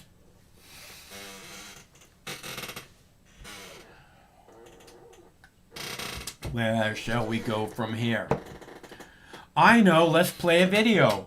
I have a video about the Department of Justice wanting to label parents who are speaking out at school board meetings as terrorists. What could possibly go wrong? How can you not be outraged? Here we go. Ready? I'm going to go make a cup of tea. I'll be right back. The Justice Department announcing an effort against what it calls threats of violence against school employees. This is parents speak out against issues like critical race theory and confusing COVID policies. Critics say the Biden administration is just trying to keep parents quiet. And now the National School Board Association is taking it a step further, asking the president to consider some protests domestic terrorism. Let's bring in Andy McCarthy, a former U.S. attorney for the Southern District of New York, a Fox News contributor. Andy, welcome. Hi, Mike. So here's the view from a House Republican, Ken Buck, and Jen Psaki at the White House. To school board members is horrible. They're doing their jobs. Obviously, there are going to be different law enforcement authorities that will be related to each community and where this is happening. So. Justice should not be used to attack a group of people expressing their opinions at school board meetings, whether they're in favor of critical race theory or whether they're opposed to critical race theory, whether they're in favor of masks or vaccines or opposed. That's political speech that needs to be protected. Andy, what's your assessment? This is none of the Justice Department's business, Mike. Merrick Garland used to know that when he was a high Justice Department official in the Clinton administration. I was prosecuting terrorists back then, and it was made very clear to me, not that it needed to be, that we had to be very careful when we were throwing around words like incitement and insurrection and terrorism, that we didn't chill legitimate First Amendment free expression, and that the federal government had no business getting involved at all unless there was federal interest. That is, threats of violence that actually appeared to be probable and imminent and that threatened some actual federal interest, that would have violated some federal law. To have political dissent against school board members has nothing to do with any federal law. In fact, if I said that I was going to go punch my school board member in the nose, that would be a reprehensible thing to do. It might be a violation of state law. It would have no impact whatsoever on federal law because it doesn't implicate any federal interest. You made reference to the Attorney General. Let's take a look at an excerpt from his October 4th memo where he writes, threats against public servants are not only illegal, they run counter to our nation's core values. He goes on to say the department takes these incidents seriously and is committed to using its authority and resources to discourage these threats, identify them when they occur, and prosecute them when appropriate. Protecting school administrators and staff from parents, Andy? Look, it's ridiculous. First of all, you got to be clear on what you mean by threats, right? If there's not a threat that implicates an immediate threat of violence that is probable to happen and that the person who is allegedly making the threat wants to bring about, there's not even a crime involved. But if I say to you, if you're going to push this critical race theory thing, you'll never work in this town again. I'll make sure, to my dying breath, that you're completely exposed and you'll never be on a school board again. I may have threatened you, I probably even intimidated you, but I haven't violated the law, and I certainly haven't come anywhere near federal law. Then there's the denial of whether they're even teaching critical race theory from the National School Boards Association. They write about many school officials are also facing physical threats because of propaganda, purporting the false inclusion of critical race theory within classroom instruction. But then if you go on to the National Education Association back in June, talking about supporting and leading campaigns that result in increasing the implementation of culturally responsive education, critical race theory, and ethnic studies. It goes on to say what it is and what it is not in terms of critical race theory. Have a team of staffers for members who want to learn more and fight back against anti-CRT rhetoric. So are the school boards playing word games here with the American people, Andy? It depends on what day of the week it is, Mike. On Monday, Wednesday, and Friday, they say that they're not doing critical race theory at all. On Tuesday and Thursday, they say that we don't understand what critical race theory is. But one way or the other, what progressives do when they get in power is use the levers of power to intimidate people. So they know they have no valid federal claim here, but they're threatening to investigate people because they know that that has an in terrorem effect. People have to, retain counsel. They have to go through the anxiety of being under investigation. So that's what this is about. It's about intimidating people with power, raw power, because you happen to have the power, but they know they have no valid legal reason to use it. Andy McCarthy, thanks so much for your time. Have an awesome day. Thanks, Mike. Sandra, I know from spending a lot of time out there this summer in Northern Virginia school districts, a lot of folks are really worried about critical race theory and some of these other policies, and they've awakened and they're recognizing some controversies in their classrooms. And they don't feel like their voices are heard. That makes them louder. But being labeled a terrorist takes it a whole nother step, Mike. No doubt. All right. Meanwhile.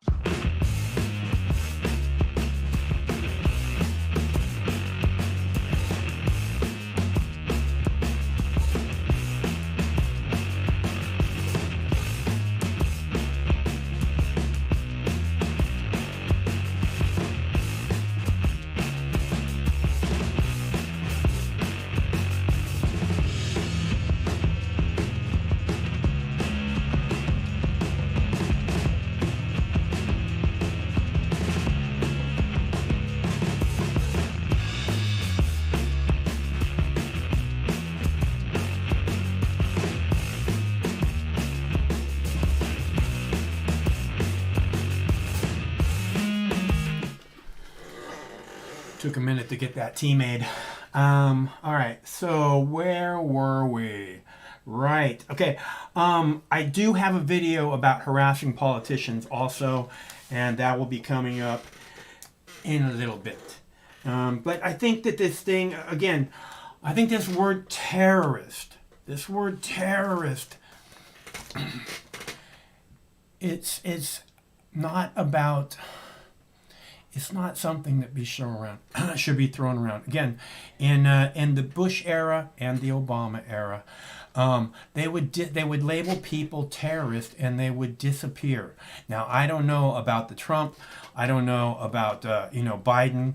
Biden's new, but I would imagine the same thing happened. It's called rendition. People just simply disappear. Hello, caller. Hi, Moxie, Michael. This is David, the news unit. How you doing? Hey, David. I'm fine. Can you hear me okay? Yes. I just wanted to call because I saw you on here. I haven't seen you in a while, and I'm just kind of broadcasting myself here in a quasi mode and looking at all the bad news going on and all that. Yeah, I just saw the... would it be accurate to say that the Department of Justice is considering basically being angry against this new normal rules and, the CVD-19 religion as... you being a person who's a threat and a terrorist now? I've said this over and over and over again. They view all of us as potential terrorists or potential enemy combatants. It's something that's written in the NDAA, the National Defense Authorization Act, which gives them the authority to spy on everyone's cell phone, everyone's computer activity, who knows what else. They do that by saying that you're potential enemy combatant, which means you're potential terrorist, which means at a time of a war on terror, there's no potential about it. They view us all as terrorists. That's all there is to it. Right. Same thing with the vax, and they're going to say that you're a terrorist for that too. Yeah. You're a terrorist. You're a terrorist regardless, man. I'm sorry to tell you. It's just the way they view us all as terrorists. They want to say, potential enemy combatant, which gives them the ability to spy on your 12-year-old daughter and whatever it is she does on her cell phone. Every single picture she takes, regardless if she sends it anywhere or not, because she's a potential terrorist. This is the kind of government we have. How do you think the military is going to behave if they're ever called upon to hit the streets? It's an interesting question. I wonder a lot about the martial law aspect as to how local police will respond, because it's not going to be this easy thing, you know. Once you really try and lock it down, that is an official declaration of war, I believe. And the people, at least some of them, are somewhat ready for that. And the local police know that they're somewhat ready for that. And I don't know that local police want to stand up against that, you know. I got certain friends that are retired military, retired law enforcement. They're retired first responders, if you will, know, in general. Mm-hmm. And they're telling me that a lot of them have retired. And, they go back to these retirement get-togethers with friends of theirs that are retired, and some guys that aren't retired. Yeah. And they said that the guys are actually quitting their positions as law enforcement officers. And obviously, we've seen that on the news. They're quitting as firemen. They're quitting as nurses and doctors and different things over a lot of this stuff going on, different categorizations of all these new terms and definitions. Yeah, and, well, we played numerous videos. We played numerous videos here. We played numerous videos here of firefighters and nurses and police officers refusing to get comply with the mandate. So this particular friend of mine too, he told me that he thinks that it's quite possible. I don't know. He claims. Everybody claims to have a little intel on what's going on, and everybody's supposing that something's going to happen soon. And you hear it all the time. But for whatever reason, this month something big's going to go down. You hear that all the time. But I said last week that my spidey senses are tingling like crazy. So. Oh yeah, and a lot of people are concerned too that they're going to start coming after retirements. They're going to come after all different things. Yeah. And it just seems like, if that starts to happen, if people start to lose their retirements, I don't know. I think people are really I think there's going to be an inside war going on here. Do you think we could end up being, I don't know if you could call it a civil war. How could it be a civil war? It's going to be so complex and chaotic. What do you think you could call it? Revolution. But there won't be two sides to it, though, will there? I mean, there'll be like 100 sides to it. Pretty much everything I call for every single day is seeing the reality of, we the people. Okay, we have all the power if they weren't divided into a million tiny little groups. Like, look how special my group is. How come you're so stupid? Fuck you all, okay? And your little fucking groups. We the people. Okay, that's who we are, and we have no power with your little fucking group who you think is all fucking, oh, look at all the power we have. You're fucking nothing! Unless all the other people stand with you, you ain't got shit! And we the people have to realize that there's no point in becoming a snitch against the next guy if you're an American. I mean, if you don't like something I don't like, as long as I'm not destroying your life or anything like that or doing something to hurt you, you should have the freedom and liberty to, do your own religion and believe what you want and say what you want. You're not causing any harm to me or any kind of thing. And I can say hi to you and be nice to you and all that kind of stuff. But what happens to that in our country? I say hi to everybody. That's what freedom is, I'm going to go live my life in this way and you go live your life in that way. And I won't have a problem with what you do as long as you don't have a problem with what I do. It's this in the 70s, right? There was all this, philosophical awareness shit. And there was a book called I'm Okay, You're Okay.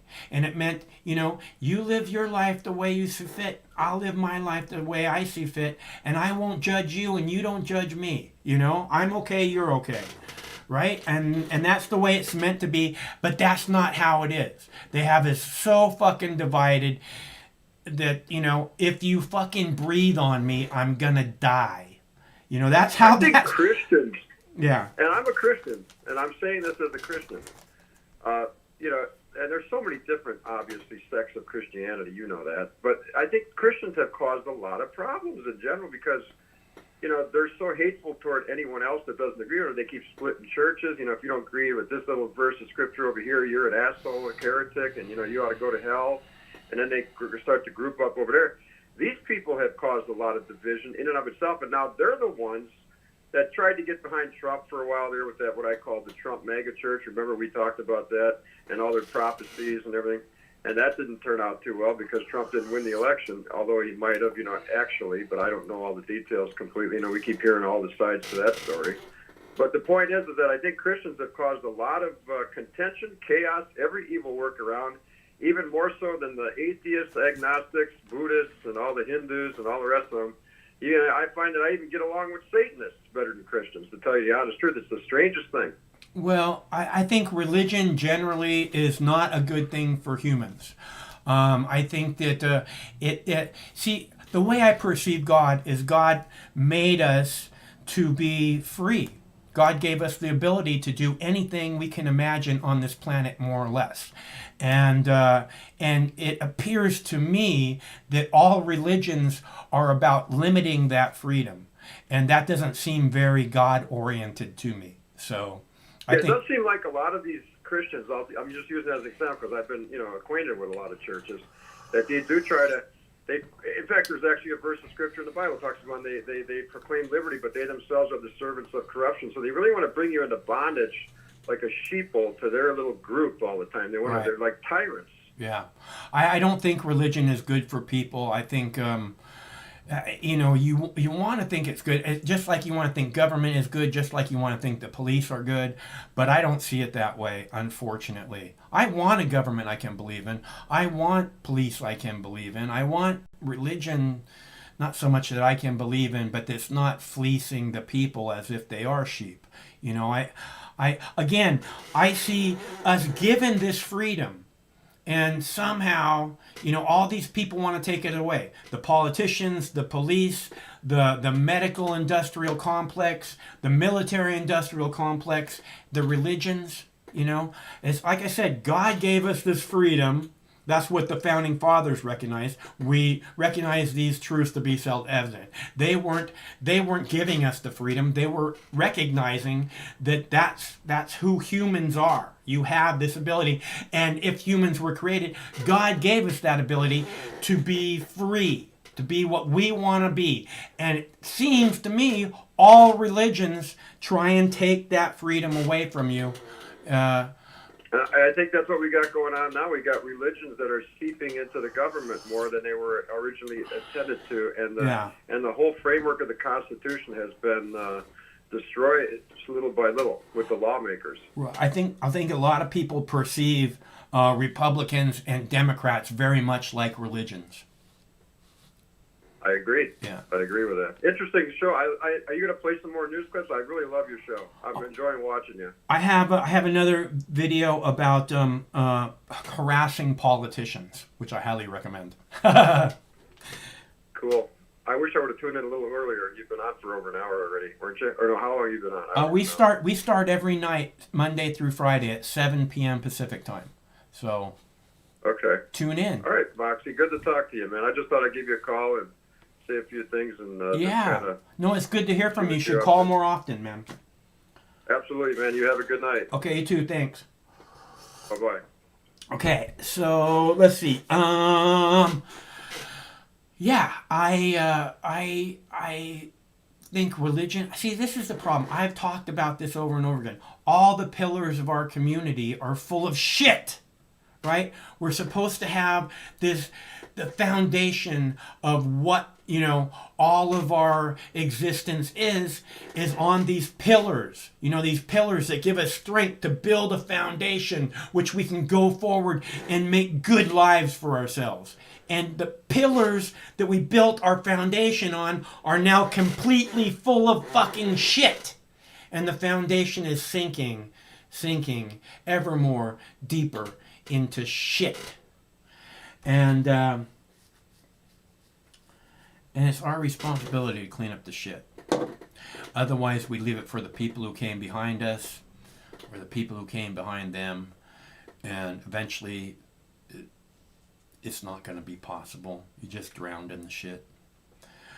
So, and by full of shit, all the pillars of our community, I mean the police, the politicians, the medical industrial complex, the religions, the military industrial complex, we're just being lied to from the media, the news media, everything that rely on for honesty so that we can go forward to build our lives is completely full of shit.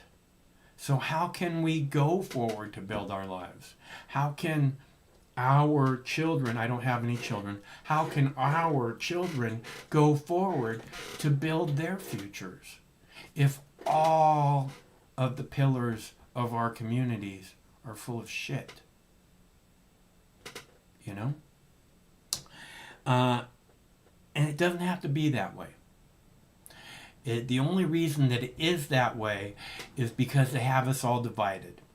Because they have us all believing that side is the bad side or that side is the bad side. As where if we could come together, recognize that it's all bad. These are the people that are taking away our freedom.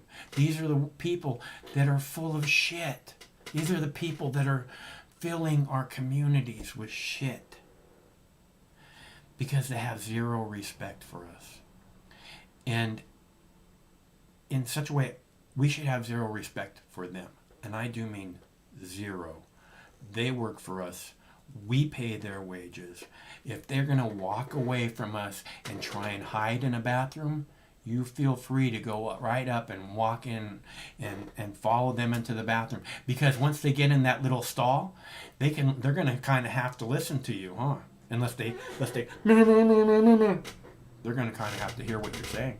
So, and what I'm telling you is that they're a public servant. They should stop and make time for you.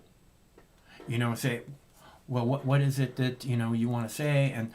And then you say, I really got to take a shit. So I don't want to sit here and start stinking up the place. Whatever.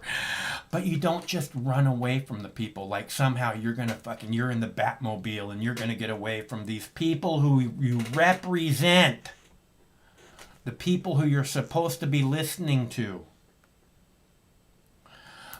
So I'm going to play the video about harassing politicians now, and I'm going to go heat up my tea, and I'll try and make it back before the music plays. You cue the music when the teardrops stop. She looks so lonely, but she's got no heart. Speaking of government overreach, the Department of Justice is taking aim at any parents who want to exercise their First Amendment rights to speak out against China virus mandates and critical race theory in the government-run schools. Here with us now, the host of the Daily Wire show, Michael Knowles Show, author of Speechless, Controlling Words, Controlling Minds, Michael Knowles himself. Michael, so if parents say they should be the ones to decide whether their kids get medical care, and they should be the ones to decide what's appropriate for them to learn in government-run schools, they are now going to be labeled by Joe Biden domestic terrorists. That's right. It's a little bit confusing because 5 minutes ago the left was telling us that critical race theory does not exist and it's not taught in any schools and it's a complete fantasy. And now they are telling us that if you don't let the schools teach critical race theory, you're a terrorist and the FBI is going to knock down your door. So it seems a little bit confusing. It seems a little bit contradictory, but I think that's what we've come to expect from the government. And it reminds us, by the way, that these parents who are showing up to their school boards, who are telling teachers to stop teaching this nonsense in the classroom, radical race theory, gender theory, and lots of other sorts of academic movements, they are right over the target. They are right where the left is exerting a lot of influence, and the left is trying to shut down these parents, and I think that the parents need to stand firm. A lot of perversion, too. And speaking of perverts, perverted leftists chased down Arizona Senator Kyrsten Sinema into a bathroom yesterday. This morning, another set of protesters, so-called protesters, harassed her at an airport. We know leftists have a history of excusing violence. Here's a little trip down memory lane. Watch this. If you see anybody from that cabinet in a restaurant, in a department store, at a gasoline station, you get out and you create a crowd. And you push back on them. When you're in the arena, you got to be ready to take a punch. Or you got to be ready to throw a punch. Let this moment radicalize you. I don't think they're appropriate tactics, but it happens to everybody. From the Okay. Don't know about you, buddy, but I am sick of the press and left-wingers excusing this double standard that's okay somehow for the left wing to undertake violent intimidation. Happens to everybody, says Joe Biden, and he shrugs it off. This is a foreign national following a United States senator into the bathroom to harass her, to interfere in our democracy, which I thought was supposed to be so sacred, according to these people. But the reason Biden is shrugging it off is he's on the same side as the illegal aliens who are harassing Senator Sinema.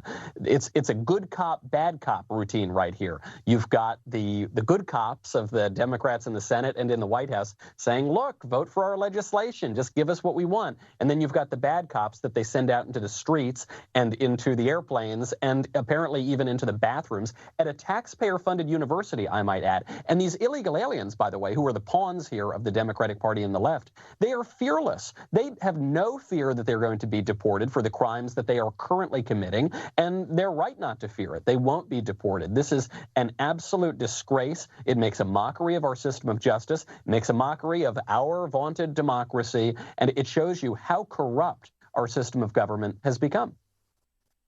And on tape, those illegal aliens claim they voted for Kyrsten Sinema. We got you elected, Michael Knowles, thank you. Yes, Michael Knowles, appreciate the time. When we come back. It makes a mockery of our Department of Justice. Those people are pretty fucked up individuals. But for some reason, they seem to be, I don't know, they seem to be saying certain things that are of interest. It's weird. It's just this divisive thing. It's not like there's a middle road somewhere. You know, I look at the BBC, you think almost is a middle road, and then all of a sudden they're saying all this shit that's clearly not, you know, a middle road. It depends on which country they're talking about and such, and then they hide a lot of stuff. You know, and I don't know. I used to like RT a lot because they would cover a lot of things, a lot of police brutality, a lot of protest stuff. I mean, they'd actually spend time covering the protest stuff. Our mainstream media spends no time covering. I mean, the last summer, not this most recent summer, but the one before that, they spent some time covering it. But it was because they didn't have a choice. Everybody online was covering it, and if everybody's online is covering it, then nobody's going to watch their fucking shows because they're not talking about the protest and the protester and whatever. And then this weekend there was a big old pro-choice rally in Washington, D.C. I guess there was a pro-choice rallies across the United States. I didn't see any in the local news, which was kind of surprising. But there was and it was just so ironic or hypocritical that the CNN is playing this shit at the top of the news, and part of the reason I didn't post any of it is because there's all this copyrighted music in the background. But CNN is playing this shit at the top of the news about, you know, pro-choice rally and, you know, my body, my choice. And I'm like, you people don't believe in that, right? Oh, don't you put your nose between my doctor and my vagina. You don't believe in that. It's not an equal thing to where I say, hey, my body, my choice.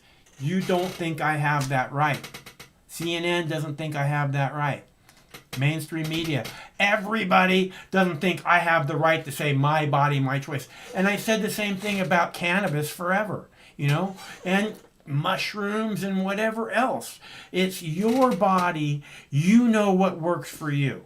Okay? So don't act like somehow, me ingesting psilocybin mushrooms is like this evil thing that endangers our community. That's idiotic, especially when you compare it with a substance like alcohol. It's completely idiotic, where do you see people on mushrooms going out and doing crazy shit? I mean, they laugh a lot, and sometimes they wander around. We used to wander around a lot. I love being outdoors and looking at the stars, and clouds are so cool looking when you're tripping. Okay, so where were we? Harassing politicians. Yes, I think that this is kind of the duty of, I think this is what the Founding Fathers wanted. I think this is what having the right to protest, having the right to assemble, having the right of freedom of speech. I think that's what it's all about. Having the right to petition your government. She is the government. She chose to be in this position, okay? I've used this term before. If it's too hot, if the heat is too hot in the kitchen, get the fuck out of the kitchen, right? So you chose to be in the kitchen. If you can't handle it, get the fuck out. Don't act like somehow people trying to talk to you about the government and its laws is beyond the pale. This is the job you signed up for. And next, those people are going to be calling it domestic terrorists. Domestic. There's no domestic, okay? I don't know if domestic is supposed to soften the term or what. Okay? There's no domestic. When it comes to terrorists, there's only terrorist. And the people that are trying to convince you that there's a term domestic terrorist, that somehow that makes sense, those people are brainwashing, right?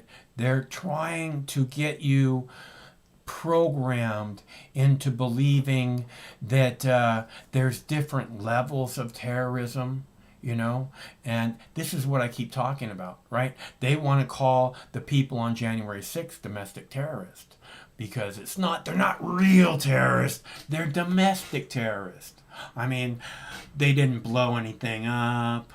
They didn't shoot anybody. They didn't set anything on fire. How are they terrorists again? No, not terrorists. Domestic terrorists. It's like terrorist light, Fuck you.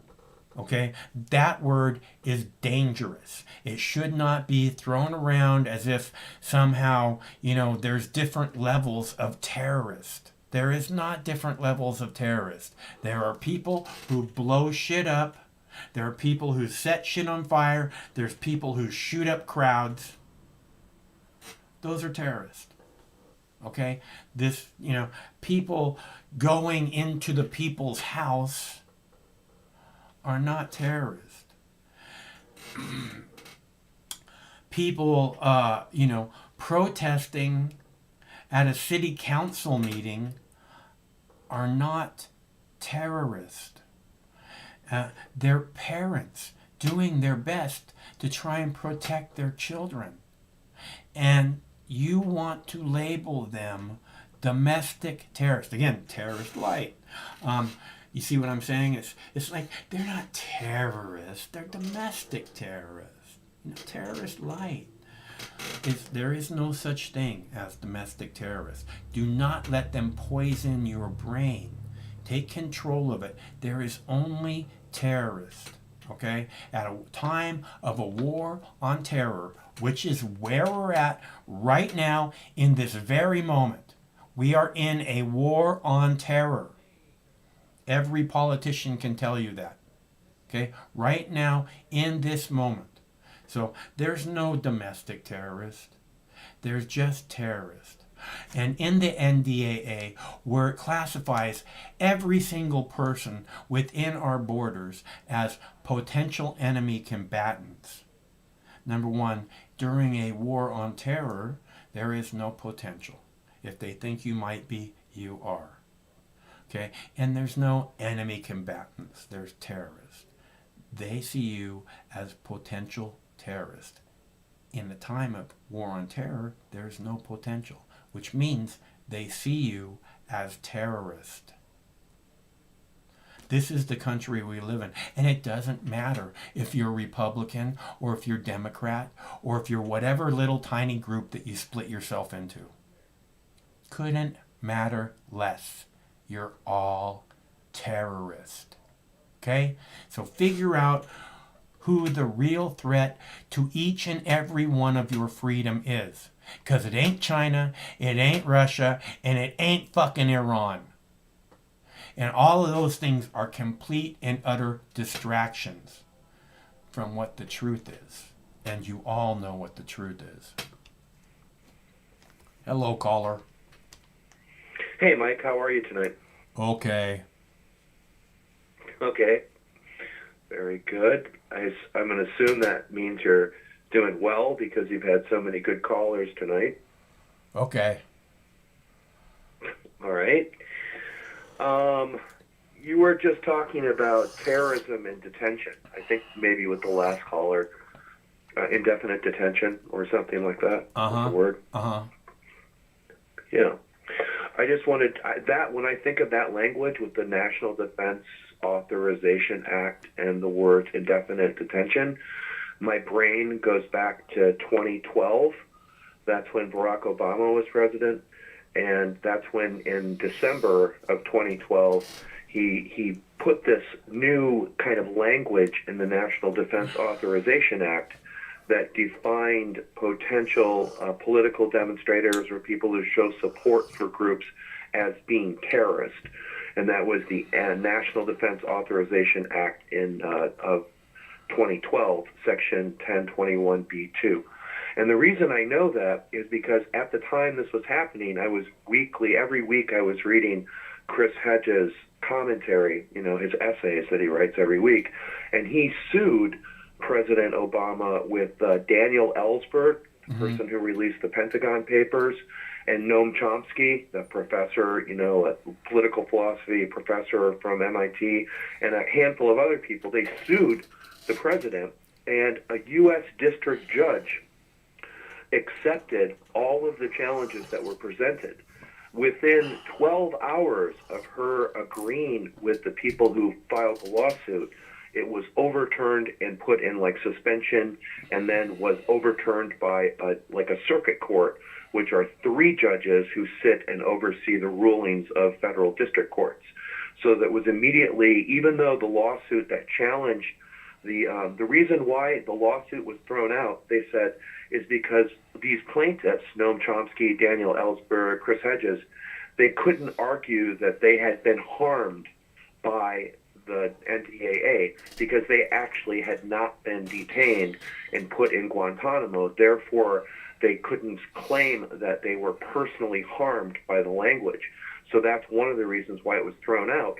But Mike, and I know it's a long, drawn-out story, I'm sorry, the gist of it is that for the last 10 years, and this is from Chris Hedges from 2012, it says, Section 1021B2 authorizes the military to detain any U.S. citizen who substantially supported Al-Qaeda, the Taliban, or associated forces, and then hold them in military compounds until the end of hostilities. The vagueness of the language and refusal to exempt journalists means that those of us who, as a part of our reporting, have direct contact with individuals or groups deemed to be part of terrorist networks can find ourselves seized and detained under the prevention.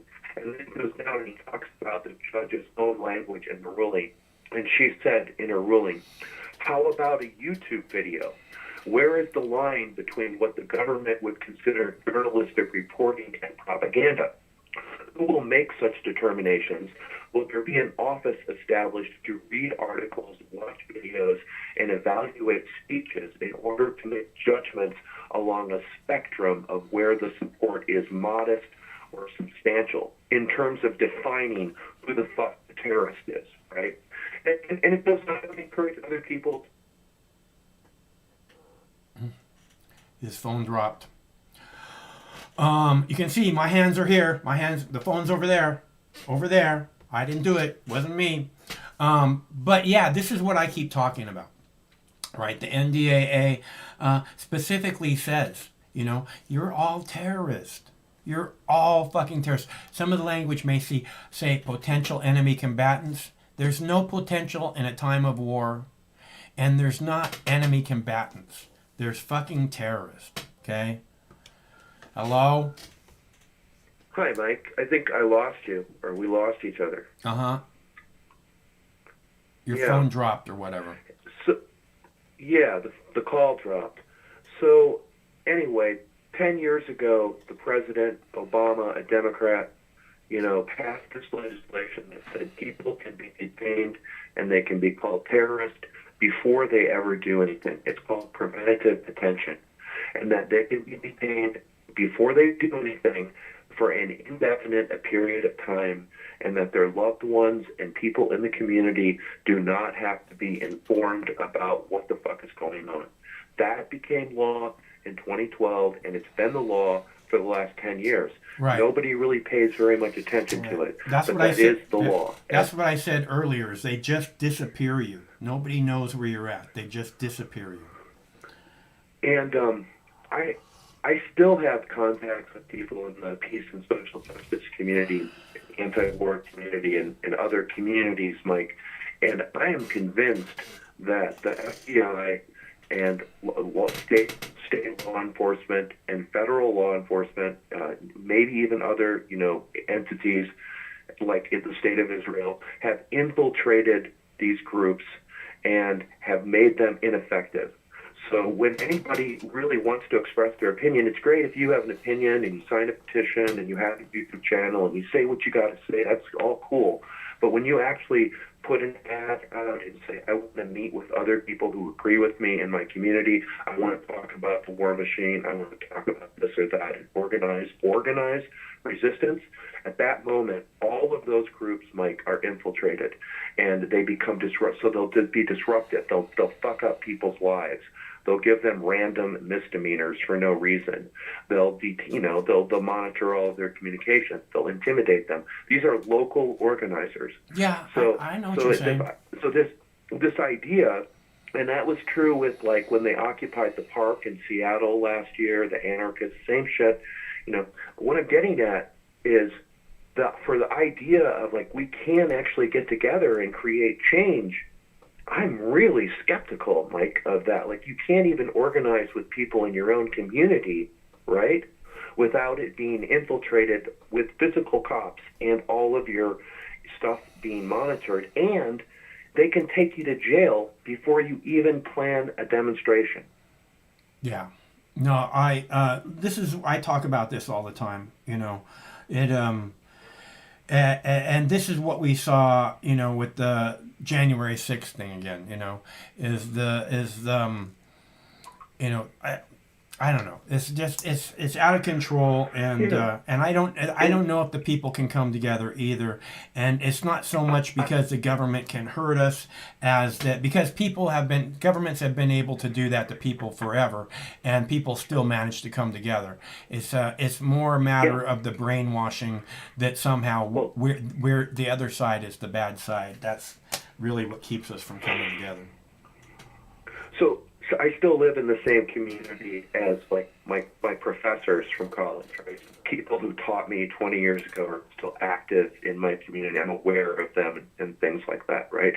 And what happened at colleges where they teach kids, who are going to be the leaders of tomorrow or whatever, or the people who are active in their community, blah, blah, blah, whatever. They taught those kids about 10 or 15 years ago this idea of critical race theory and identity politics.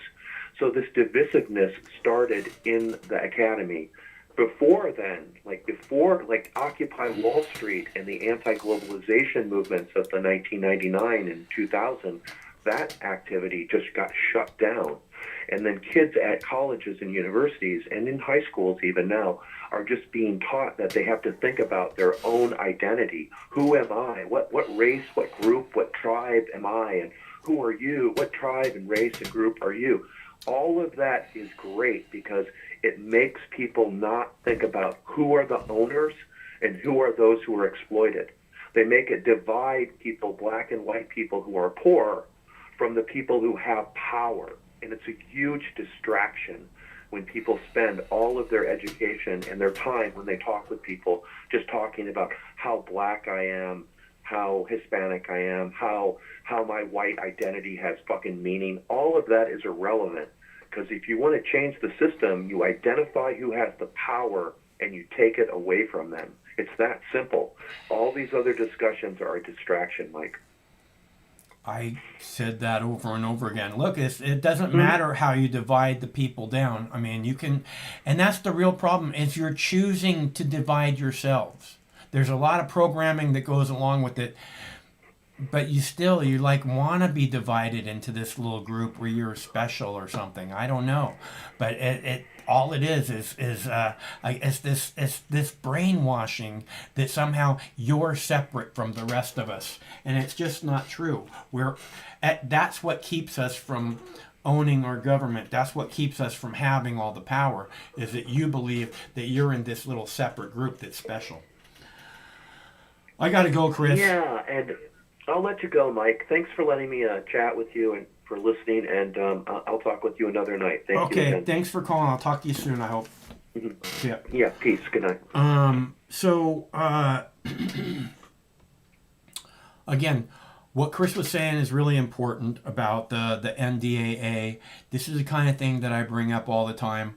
The lawsuit with Daniel Ellsberg and Noam Chomsky and I forgot who else he said. Chris Hedges.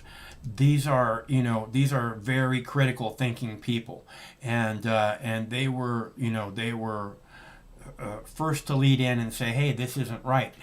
Again, these people are considered very deep thinkers, and patriots and I don't know, upper echelon kind of sources of knowledge, and Daniel Ellsberg is a living legend. And the problem is, they just don't matter. Doesn't matter if you're standing up to fight for the people. It doesn't matter, if you're these well-educated, well-respected individuals. It's like, oh well, this has nothing to do with you. So, and yet it does. It has to do with all of us, because it's not just protesters, And this is one of the things I talk about a lot. Chris was saying how if you have a protest group or you start to organize a protest group, that you will be infiltrated by some kind of a watch organization, whether it be your local police or the FBI or whatever. And we've seen this as something that I talk about when it comes to January 6th, is that there's all these cops. There's at least 6 cops that we know of for sure from the Seattle Police Department who took part in plain clothes in the protest on January 6th at the National Capitol. Also, we know at least one FBI agent and an FBI informant inside the protest, which if there's there's not going to be one FBI agent, okay? There's going to be dozens of FBI agents if there's one. So you got, if there's 6 police cops from Seattle, you have potentially hundreds of cops there. And, so you have the cops, you have the FBI, and then you have a rowdy crowd. This is, and then you can immediately label all these people who are protesters domestic terrorist or terrorist light. Again, there's no domestic terrorist. Don't buy into that term. That term is considered to make you think, well, not, terrorists, they're domestic terrorists. terrorist light. And there isn't that, okay?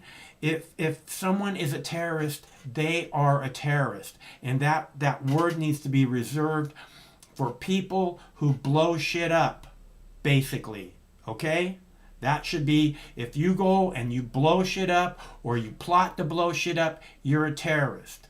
Now, they arrested this terrorist group, domestic terrorist group, in Minneapolis, Wisconsin. Anyways, they were plotting to kidnap the governor of Wisconsin. And we find out that it was an FBI agent who went down to this like local kind of place, that was like, where Oath Keepers hang out or Proud Boys or whatever. And they said, hey, you know what we should do? This is the FBI guy. You know what we should do? We should go and kidnap that piece of shit governor in Wisconsin. That's what we should do. And stupid fucks went, yeah, that's what we should do. And the FBI gets one person, and then that guy finds some other people, and then the FBI guy trains them what they need to do to go and kidnap the governor, and then the FBI feeds them, gives them money for food, money for hotel rooms, I think money for cocktails, and tells them how to do this, helps them plot it out, helps them get transportation to where they need to go to make it happen.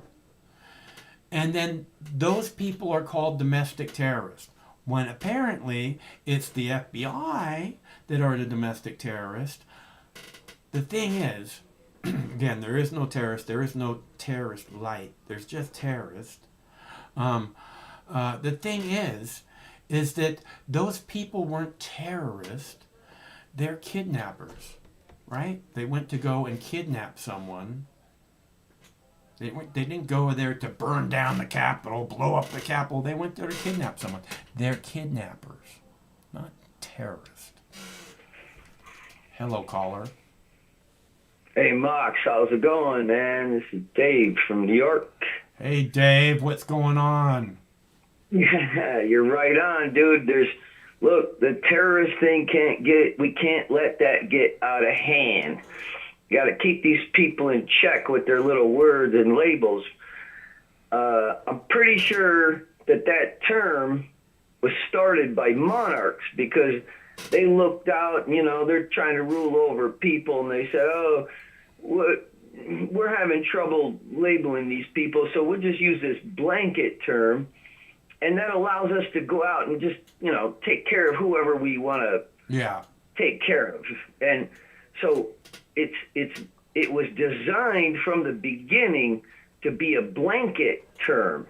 It's not a, but by specifying it now, that's what we have to do to stop that like that. So, yeah, terrorist, I'm pretty sure, if I'm not mistaken, I have to go brush up on it, but I'm pretty sure that's British history, where it was the monarch of Britain that coined that term, and they used it to say, well, we just need to go out and clean up all the undesirables, so they could just say, oh, you're a terrorist, but it's a very nasty, nefarious label, and we've got this other term in our country called criminal. Yeah. It's worse. I mean, criminal is nasty and nefarious, okay? The terrorist is there's life-threatening implications there for many people.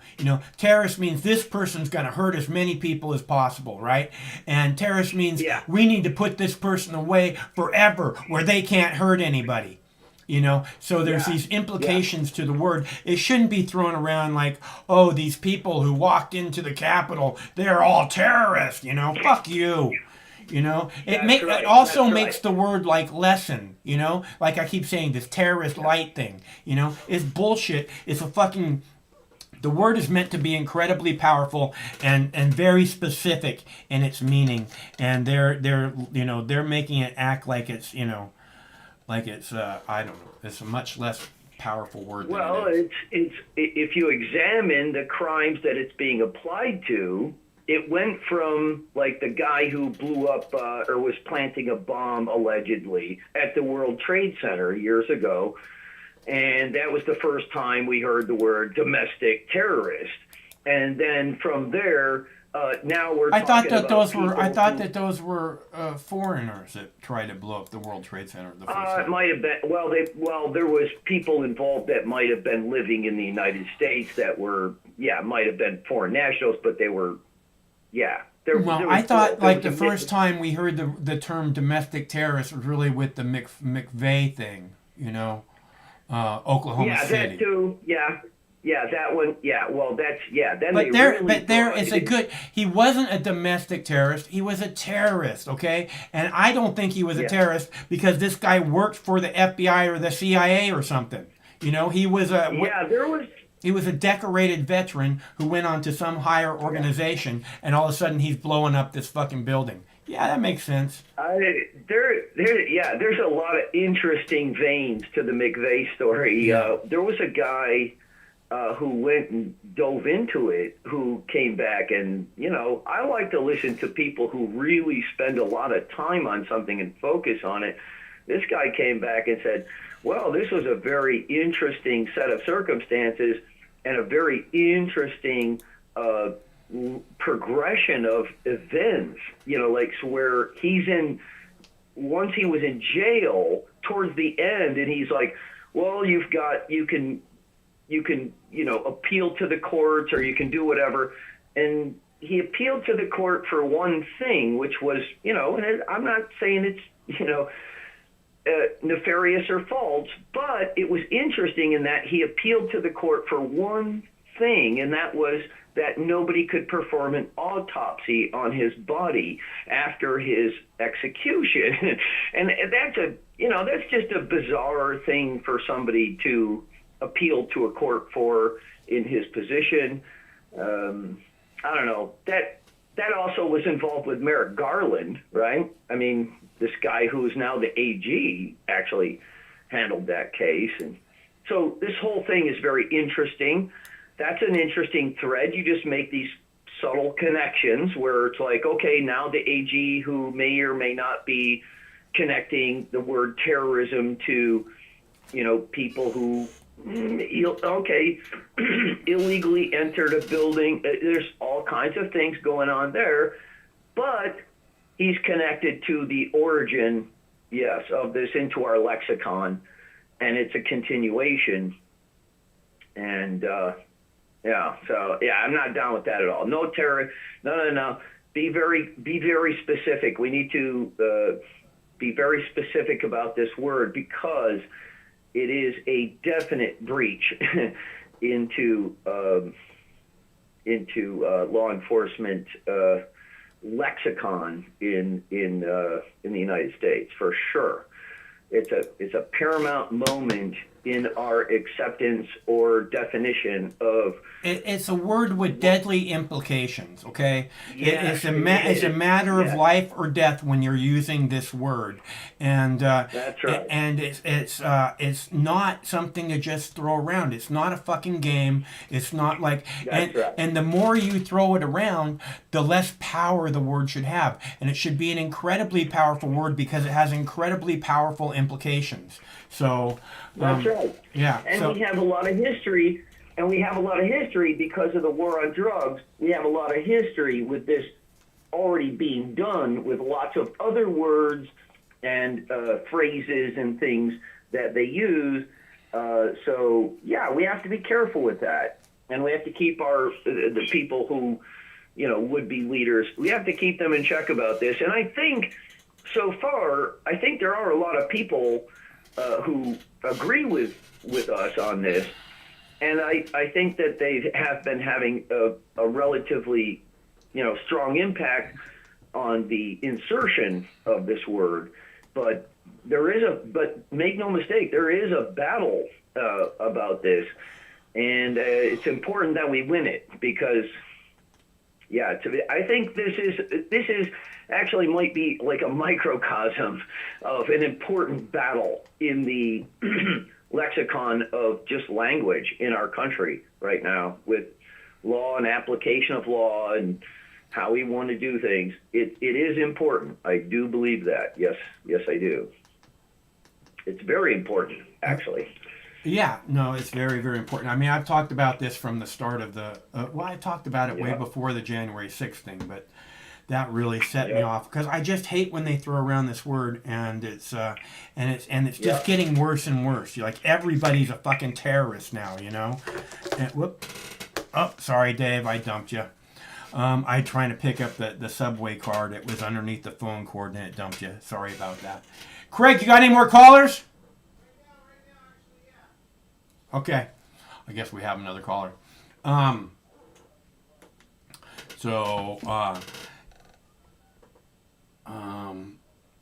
I hate that word being thrown around. You guys know I've talked about this numerous times. It's just not right. Hello, caller. Yeah, I didn't touch the button, but my phone is a piece of crap. So. Oh, no, I lifted up it was something underneath the cord of the phone here, and it lifted up the receiver, and it hung up on you. All right. But yeah, I'm down with you on this one, Mox. That terrorism label is the battlefront of how we're going to define, what we want to do. And in the midst of this overall law enforcement battle that we have going on, I do think it is an important battlefront. We cannot allow them to bring this term into an everyday usage and just start broadly applying it. And that's how it was intended from its origin. It was intended to be this term that could be broadly applied so that monarchy could just do whatever, squash whatever movement it wanted. And we can't allow it. But I was last night. You guys were talking. You had a new caller who was very cool, by the way. And you guys, but the topic was technology, right, and whether it's good for us. This is an important thing as well. And I think one of the things that our education doesn't put out there is there's a list of inventions and a list of people who did them, and there's a list of businesses also who are extremely successful, like FedEx and UPS, and inventions like the airplane and all these other things that were all done by people whose maximum education level was 15 or 16 years old in high school. So like George Eastman, the city here, Rochester, George Eastman, quit high school at 16. Henry Ford quit high school at, I think, 15. Mark Twain, who is the father of American literature, quit school at the age of 11, and I wasn't required to read him until I was 16. So I always thought that was the funniest one. So here's a guy who quit school, right? And by the way, he totally didn't use proper grammar or any spelling, fuck grammar. And this guy is the father of American literature. So the Wright brothers they had their airplane ready to go, and they contacted the U.S. government and said, hey, we can fly this thing. We want to show it to you. And they said, no. And so because the United States was paying all these academics like oodles of money to develop an airplane at the time, and they just didn't want to be embarrassed. So the Wright brothers actually had to pack all their crap onto a boat and send it over to France, which I think is okay. There's another thing coming up about France. France and the United States, best allies, my opinion. They packed up their stuff to France, flew it over there, and then once they did that, the United States said, oh, okay, yeah, we'll let you fly it here. And then they flew it around New York City, and that was the game. But yeah, and now we've got this struggle with everybody has this intuition about pedophiles. So this word pedophile is just flying around all over the place, being applied in a broad spectrum, kind of like, well, it's not like terrorism, but it's being misapplied. Like everybody thinks it's like, oh, it's these politicians over here, it's the school teachers. No, we have a very specific problem with this here. And if you use the numbers from France, which they've gotten pretty specific today or yesterday, came out with 200,000 victims or 300,000 victims, 330,000 victims. This is, when it translates to U.S. numbers, if you take the population of France, which is 67 million, translate the same average over to the United States, 350 million, that means we have over a million victims of sex abuse just by this one entity. And if I'm in where I am right here, if I wanted to get rent relief for one of my tenants in here, I have to file with the Catholic Church, which has gotten a contract from New York State to dispense this money. So it's state money being dispensed by the church. That's a separation of church and state violation, in my opinion. And this while the same diocese who has gotten this multi-million-dollar contract to handle this is under Chapter 11 bankruptcy because of so many payouts to victims. And that is incredible to me.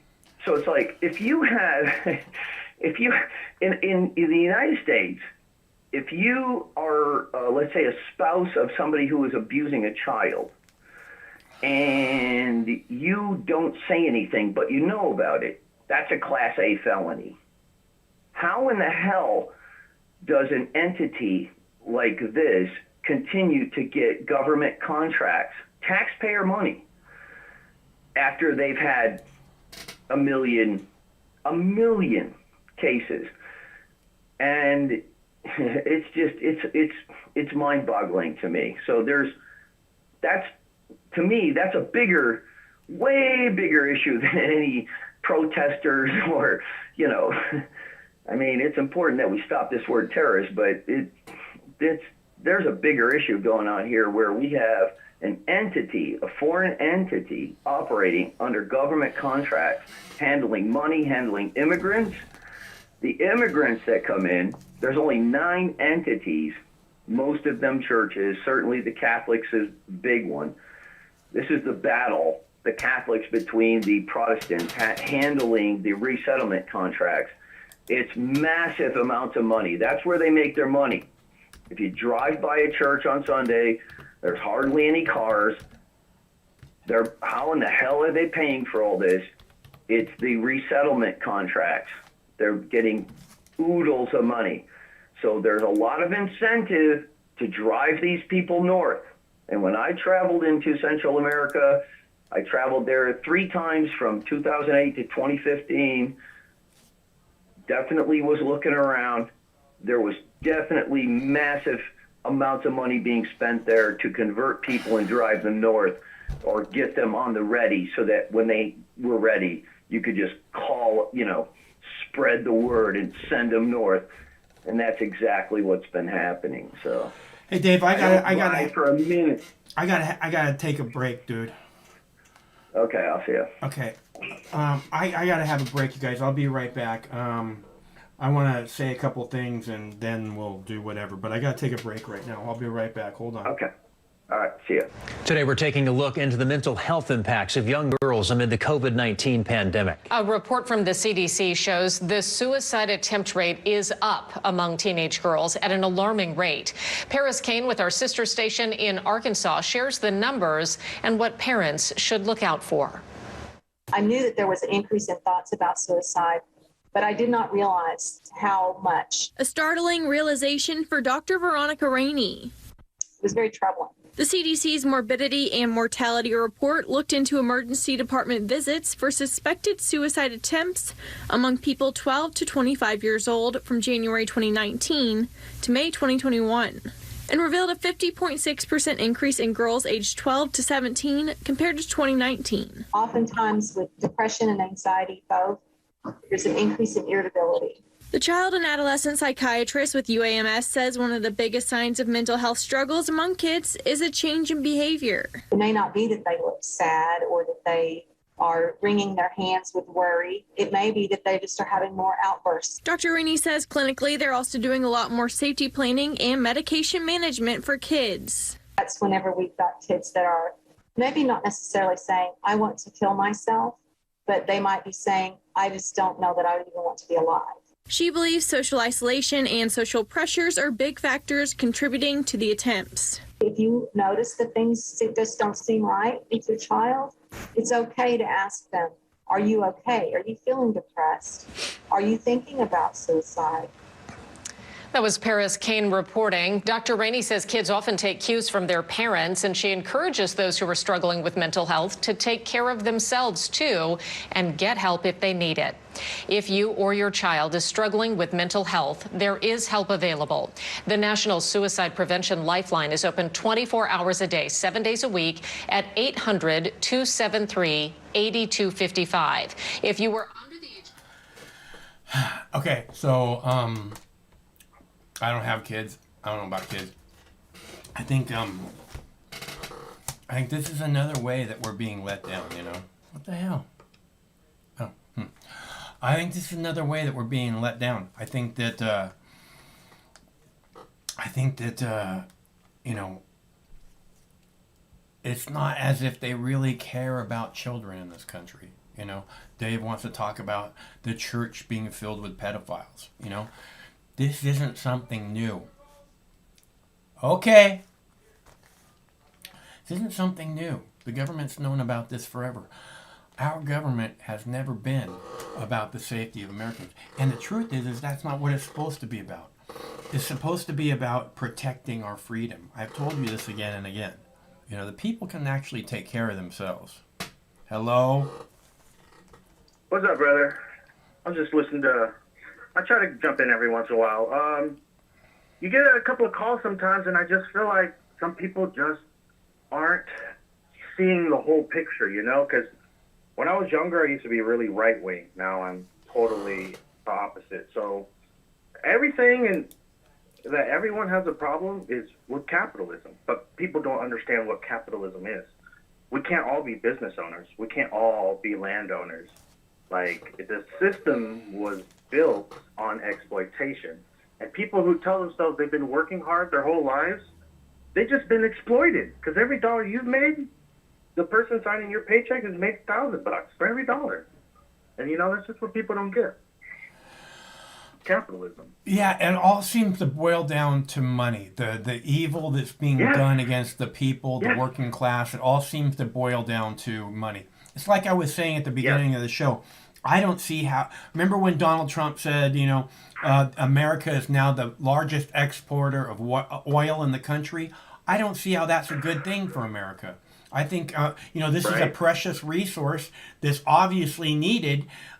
Why would we be selling it off to other countries when, you know, it's our resource? Why the fuck are they doing that? And why the fuck are they bragging about it?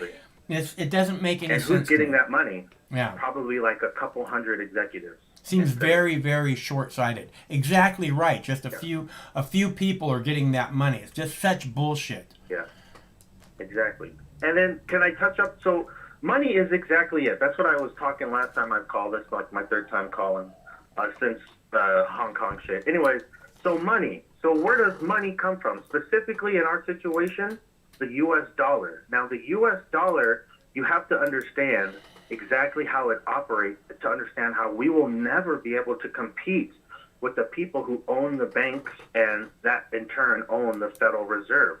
Like, they literally print money, and then banks, they create, when you get a mortgage from the bank, they're creating that money at a local level. The U.S. dollar is worthless. We need to all stop and understand that the U.S. dollar was created during a system of slavery and exploitation. The whole economy is based off of exploitation since the very beginning.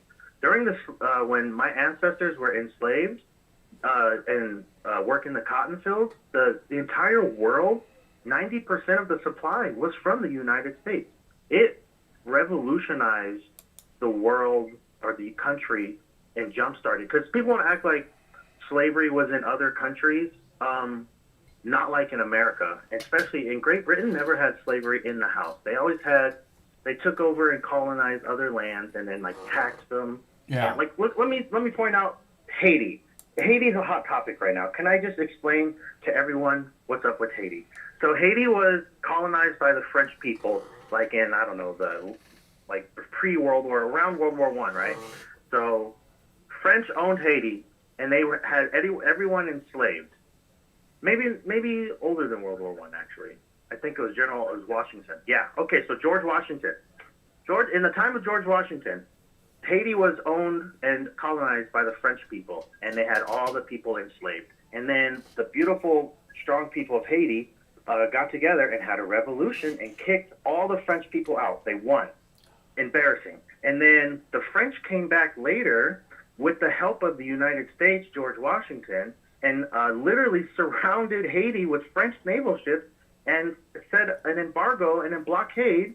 And that is the reason to this day why Haiti is impoverished when it's on the same island next to Dominican Republic, and it has a completely different economy. Yeah. Because Haiti is being sanctioned by the United States and France to repay for all the land and all the equipment, all this bullshit. Haiti has been sanctioned. So Haiti is forced to use the French dollar, which is worthless, while France uses the euro. People have to understand, everywhere you find poverty, you find capitalism has made a victim. Operation Condor, Operation Phoenix, Operation Ajax. You can look any of those three up right there, and you'll see that is the United States military. We go in other countries that try to nationalize their resources, and we kill their leaders, like Saddam, like Gaddafi. Libya, yeah. Yeah, exactly. So that's what it is. We got to all stop kidding ourselves with this critical race theory thing. Look, white privilege, this is what white privilege is. I'll make it clear for everyone. Nothing in your life was made harder by the system because you were white. That's what white privilege is. It doesn't mean you've got $1 million in the bank. It doesn't mean you were directly related to a slave plantation owner. It just means that the prison system doesn't target you, the medical system doesn't target you, the education system doesn't target you like it does everyone else. Nothing in your life is harder because you're white. That's what white privilege is. It's not a personal attack on you saying that you're personally responsible, but the other side of that coin is if you know that black and brown people are treated differently and you just look the other way, that's where the divide is. Go ahead. No, I was going to say the Black Panther Party was nothing like the KKK, which the media will try and equate all the time. The Black Panther Party went into poor white neighborhoods with the rednecks and hillbillies and united them with the poor black people, and that's why they were attacked so hard. It's because they were actually doing a lot of good, because poor black people and poor white people have everything in common except for the fact that the system treats us differently. And when you're a rat in a barrel, you feel better than the rats underneath you, and that's what we all have to understand. If you don't own a bank, if you don't own a giant corporation, you're not a capitalist. You're a laborer. It's that simple. And I think that's what we need to realize, actually, is that all the people in the working class are in the same boat. The entire backbone of our country, we're in this boat, and we're sailing on a ship on a sea of shit. And I think that the people who break their backs trying to do the right thing deserve better than a sea of shit to sail through. Exactly. Yeah. And we got to understand, though, that we've been told our whole life the right thing was to go to work and save up money. But no, the right thing for us was to unite as a community and not look at us all like competitors, which is Eurocentric individualism. Yeah. And we need, here's the big scary word, socialism and communism, because your whole life growing up, you're taught to think that Soviet Union and China is communist when they're not. They're dictatorships and authoritarian under the cloak of communism. Hitler called himself the National Socialist Party when there's nothing socialist about him. Like, you have to understand critical thinking and question everything. All socialism is when the workers control the means of production and distribution and all that. So basically, like Apple, if Apple was a co-op, meaning every employee was a part owner, they would all make like $500,000, like $443,000. Why does all the money have to go to someone at the top? That's what we all have to quit acting like is normal. You know what feudalism is? It's kings and queens. That's what we have now. It's just disguised differently because we have YouTube and Facebook. You know, that's the only difference between now and 1,000 years ago when we had lords and ladies. Yeah, we definitely have rulers, and they're the ones in charge of what we're allowed to do and what we're not allowed to do. Yeah. And that's, that's exact opposite of what we're told the United States is supposed to be. So. Yeah, like, this is a republic. We vote on people and hope they do the right thing. What we need is an actual where we vote on all the policies, and there's this thing called, like Australia uses, ranked choice voting, preferential voting. You have a list of the candidates, and you pick for the one you want the most. If he doesn't win, then your second counts. So that way you don't end up with Trump, who actually only had like 12% of the Republican vote. It's just that there were so many other candidates. They all got like 6%, 9%, 8%. He got 12% and won. Yeah. Like, that's how our stupid two-party system is. So when all you brothers out there who work hard and shit on Democrats, you have to understand, Democrats and Republicans, they're all the same. The same they're thing. All the same, except for cultural bullshit in the media. No, it's they're all the same except for one thing. They're talking to different suckers, right? Yes.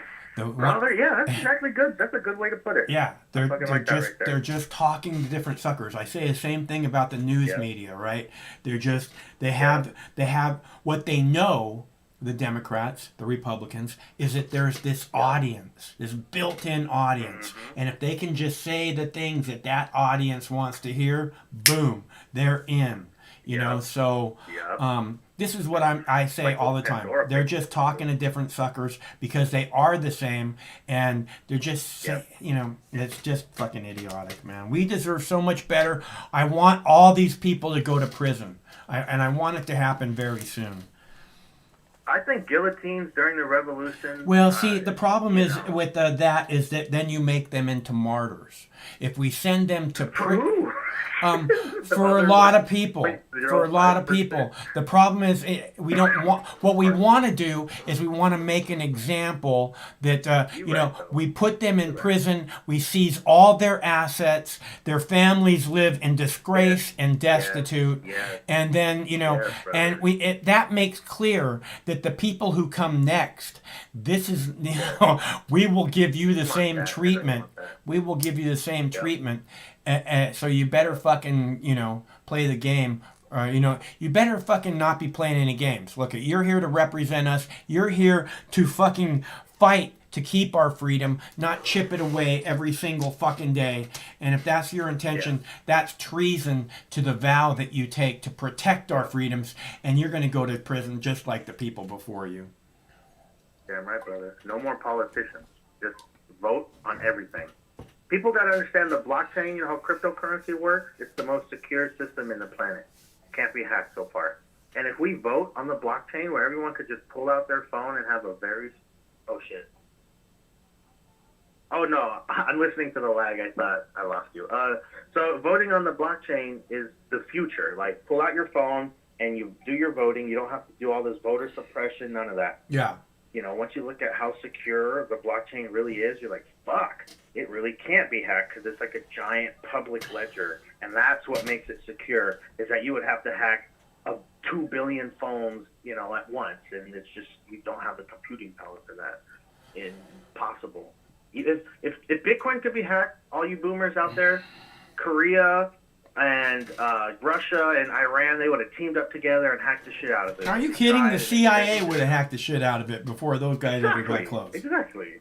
So it's the new version of money. Gold can't be tugged around you everywhere you go, but cryptocurrency, because it's created a certain way, unlike the Federal Reserve, which Congress calls up the Fed, and then the Fed sends them money, and then the Fed taxes the people, and that's what the national debt is.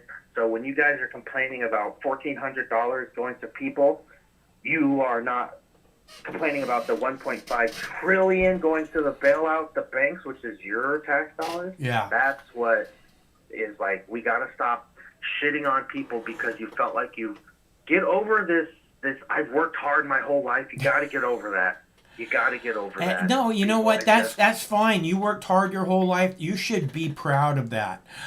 That doesn't mean that your fellow countryman doesn't need a hand up and deserve a hand up just because, that's what we do.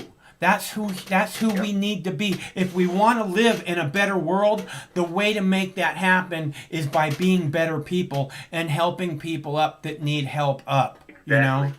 Otherwise, you know what that is? Yeah, that's what's that? The big scary word. That's socialism. You know what? I don't like these labels, man. I think these labels don't help anything. I mean, they really don't. Yeah. Except to start the conversation, I think. Well, it's what it does is you throw out that word, like you said, I'm going to make out this big scary word. It doesn't start the conversation. It scares people away from having the conversation. So it scares bad-faced people away who don't want to know if they're wrong, and those people just can't be helped. They're going to they can be helped. They can be helped. Their bank. Because they've been brainwashed by Fox News or Republican politicians or whoever it is, lots of people think socialism is bad. The left constantly makes fun of Bernie Sanders. Okay, so lots of people think. No, not the left. Yes, they do. Democrats aren't the left. Okay, Democrats aren't you're right. Yeah, I agree with that. All right, cool. Yeah. I got you. I catch myself on that too. Yeah. But so all I'm saying is that it's not just the conservatives or whatever. I mean, the Republicans or the Democrats. It's them. There's all of them working together. Okay. That's where labels fuck us all up. Yeah. You're right, though. Labels, and that's just another thing to divide us, man. You're absolutely right. Yeah, the labels are not good. I have people all the time want to try and stick this label on me, and it just doesn't work. It's all this thing. Critical race theory is, sorry to cut you off, is just learning about how the Southern Sisters transformed the entire education system to make it look like the Civil War wasn't about slavery, which states' rights it was states' rights for slavery, but people have to understand that the Union hated black people too. They just didn't want the economic superpower of the South to continue. It was always about money. You know what I'm saying? No one thinks, like, we went straight to fighting for our freedom to being lynched. Like, we understand, like, there was no good side of the Civil War. It was all colonizers fighting over who wants a bigger share of the stolen land, Yeah. All of this land was occupied by Native people, all of it. So when people want to act like they worked hard, and deserve, just like, I be proud and all that, but just understand that the opportunity and everything you have is built and founded off of blood, genocide, rape, imperialism. All of the founding fathers were slave owners and pedophiles. They all raped little black girls. And you have to understand that and stop looking at the founding fathers as gods, because they weren't. You know what I'm saying? They called black people 3/5 of a person in the Constitution, and people want to be all constitutionalists. You know what I'm saying? You know how insane that is, that we can't understand the racial divide was created to keep poor people fighting for rich white people? That's all. If you're racist, all you're doing is fighting for a rich white man, because rich white people, they hate all poor people. They hate all poor people. They look at poor white people as trash. That's the fact. Yeah. Jeff Bezos. No, look at the royal it's family. not just poor people. It's working class people too. Okay. Well, if you don't have $1 million, you're poor. That's how I call it. Yeah. Okay. Well, I think that a lot of people that are working class people probably have $1 million, but because $1 million doesn't seem like all that much money anymore. I don't know. I don't have any money. At that point, I think you own capital. That means you're exploiting labor. You're no longer being a laborer. you're exploiting somewhere. That's kind of why I draw the line. But Well, what if there's it's gonna be, what if of it's course- all in bitcoins? So there are some exemptions to having a lot of money with no exploitation, like content creators and artists and stuff.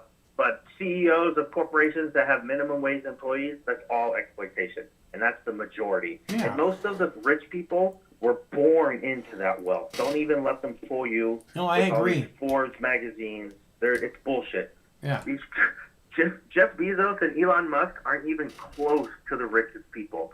There are trillionaires that own banks that you'll never be able to count their money. Yeah. You can't even Google their name because they have it erased. Yeah, I believe you're probably correct. The working class, like you said, that's it. We all just got to literally go on a giant national strike. That's the answer to everything. We have to take the power of the dollar over us away from the rich people that pay the senators, because that's how it works. The rich people pay the senators, and the senators or the politicians control the police, and the police keep the poor people from, uniting against the rich. And, look at how many massacres the police did against white people on strike. So working class or police, they're all working class traitors. They're class traitors. You know what I'm saying? Yeah. So, and all police enforce white supremacy because of the Supreme Court. The Supreme Court is unelected, and they get to make laws. Don't you understand how crazy that is? That's where Terry versus Ohio, Pennsylvania versus Mims, Tennessee. You know what Tennessee versus Garner says? Is that police can shoot you in the head as you're running away, even if you're unarmed. All they have to do is fear for officer safety. Like, I actually listened to a stupidly long Terry versus Ohio oral argument, and it's this literal KKK member, the chief inquisitor of the Supreme Court, creating officer safety. Because Terry versus Ohio, for all you guys don't know, this racist cop, fresh from desegregation, saw this black king walking around and said he was, at first he said, I didn't like him. That's actually what he said. I didn't like him. And then he tried to say later that he's casing the joint. So he walked up to this man named Terry, grabbed him by the arm and whipped him around, and then saw a bulge in his jacket and patted him down and found a gun, and then charged him for that. But he had no legal reason to grab him. But through the Supreme Court that is unelected, they made it legal to do that, and that creates the jurisprudence. So now it's case law, and every state, a cop can walk up to you and just be suspicious that you're about to commit a crime, committing a crime, or have committed a crime. That's where reasonable, articulate suspicion came from. Before that, a cop needed a victim, and a victim to say under oath or by affirmation that you committed a crime. That was the only way cops could fuck with you back then. But now, a cop can just walk up to you and say, I smell marijuana, because of Terry versus Ohio, which was an act of white supremacy. And then because of that, all poor working class people lost their civil liberties, which, just so you guys know, Terry versus Ohio was passed right after the Civil Rights Act. And the Civil Rights Act, all it did was undo the 100 years of lynchings that was legal through United States versus Cruikshanks. U.S. versus Cruikshanks made it to where the Supreme Court said that the federal government didn't have to guarantee your civil liberties at the state level, whatever. And that made it to where no white man was ever convicted of murdering a black man until the late 60s. You know how many lynchings there were? Not a single one of those people went to court during a literal 100 years of lynchings, because that's how long it took for the Cruikshanks ruling to get undone. 1860 is when the U.S. Cruikshanks ruling was. So look it up, fact check me. All I'm spitting is facts to all of y'all. That's what systemic racism is. You guys don't understand. Cops have been given all this superpower because of racism and systemic racism. But all work, because you got to understand, rich people, they don't get fucked with like this. Yeah. That's who all of this is about. It's to protect rich people and give police more power who don't fuck with rich people. Like this guy said, pedophiles is a real problem. That's a real problem. But who are this is a hard statistic for people to handle. It's mostly white dudes committing all this pedophile acts and getting buckets for it, and they're the ones with most of the money and power. And I was in court watching these guys get like 6 months in probation, and if you got busted with heroin for sales, they're giving you 11 years in prison. Yeah. Drugs. And I know I've been rambling a lot, but just let me finish up on drugs. Nothing but facts. So people want to understand. The only reason why drugs are illegal is because of racism. This is a famous quote from John Ehrlichman. I have it memorized exactly. You can fact check me. He said, well, this is when he was old, talking to a reporter, like the Emmett Till lady when she spilled her guts. He said this, you know what I'm saying? After the Nixon administration election, we had two enemies, the anti-war left, meaning hippies, like how I think of you, and black people. But we couldn't just make it illegal to be against the war or to be black, but by associating Mexicans with marijuana and blacks with heroin and then criminalizing both heavily, we could break up their meetings, go after their leaders, and vilify them on the evening news night after night. Did we know we were lying about the drugs? Of course we did. So the private prison industry was born during the Nixon and Reagan administration, and the numbers exploded with black bodies and brown bodies. Before that, it was 80% white and Italians because of prohibition. So people got to understand, the entire prison system is filled because of racist policies. And then when you look at the 13th Amendment, it says slavery is illegal unless you are duly convicted of a crime. So add 2 and 2 together, that stereotype about, oh, where's your black dad? I can answer that question. Oh, because of systemic racism and the war on drugs and the private prison system that profits off of that controls all the rap music. The rap music is not a representation of our culture. It's controlled by the prison industry. There's a Crazy Bone expose where he broke his NDA and whistle blew. So you guys can fact check me on everything I'm saying.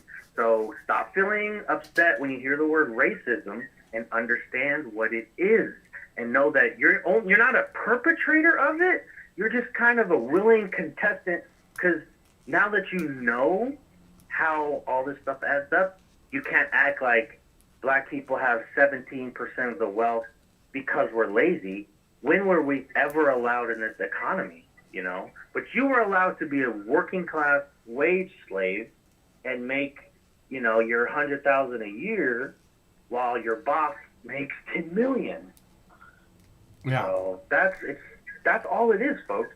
And that's what that education and knowing this is what's going to cause the working class to collapse together, finally unite. All this civil war isn't going to happen, because when you really get into the close range and we have these conversations like I just had, it breaks through. Then you understand, oh shit, they're not after me and my bank account and the car I bought for my daughter. They're after the system, not you personally, because you don't own the bank. You're not a fucking bank owner. If you don't own a bank, chances are people aren't talking about coming after you. When we nationalize all these big corporations, do you own a big corporation? No. Yeah. The working class has everything to benefit from having this uncomfortable conversation and then being able to move on and understand that we're all being fucked. But the system was built on fucking black people and then immigrants, and then, you know what I'm saying? Yeah. It's not like a pissing contest at all. Yeah, no, it's gotten around to fucking everyone now. So. Oh yeah. I hear what like you're saying. Your thing said. Yeah. I thought it was a pretty good title. Oh fuck yeah! That guy, he speaks facts, man. Yeah, I just think that there's when it comes, I don't think that the only reason that weed was made illegal is because is racism. I don't think that. I do agree with. Before that was the Boggs Act and the Tax Act, which was because Thurgood Marshall and Lamont DuPont, they were inside of the oil industry and the pharmaceutical industry, right, and hemp from Mexico. Yeah. And but that's what made marijuana illegal. But Yeah. all of drugs and the war Yeah. on drugs Yeah. started because of racism. Yeah. So marijuana specifically was outlawed because of capitalism Right. first.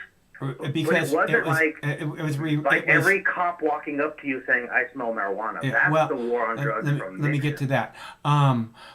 It was, I believe, it was the reason marijuana was made illegal was because it was an easily renewable resource, and Yes, and the people, marijuana specifically. yeah, and the people who controlled the cotton industry, who controlled the paper industry, who controlled the lumber industry, all our senators. the petroleum industry, as you said, the medical industry, the pharmaceutical industries, they're all threatened by He the was the cannabis. Secretary of Treasury. Yeah.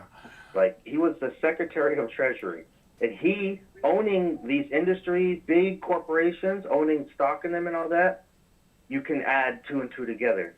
He had everything to gain. And not only that, but they weren't hiding it at all. Yeah. I didn't mean to cut you off. And second, on the smelling marijuana thing, I have a video posted on this YouTube page, which is titled, I'll put a link in the chat in a moment, it's titled, If a Cop Smells Marijuana, They Can Rape Your Daughter. And it's about a cop saying that they smelled marijuana and then inserting their fingers into a 17-year-old's vagina to see that because they believe she put it in there. And I'll play that. I'll post that in the chat here in a sec. But yeah, it's really good that you called because I enjoyed listening to you or speaking with you. I appreciate it, brother. Yeah, so you should. I thanks for letting me go on, and like I said, I'm gonna hit up chat because I don't know if there's like everything I say you can fact check me up the yin yang, even the quotes, and I'm hitting it all out the park because you know what? I used to be the biggest believer in the military-industrial complex in America. Fuck yeah, and anti-immigrant. They took our jobs and all that. But now I realize, like Saddam Hussein, you guys understand, he stopped selling oil in U.S. dollars and switched it to euro like overnight. And a year later, we invaded that country and they were back to selling in U.S. dollars. You guys have to open your eyes.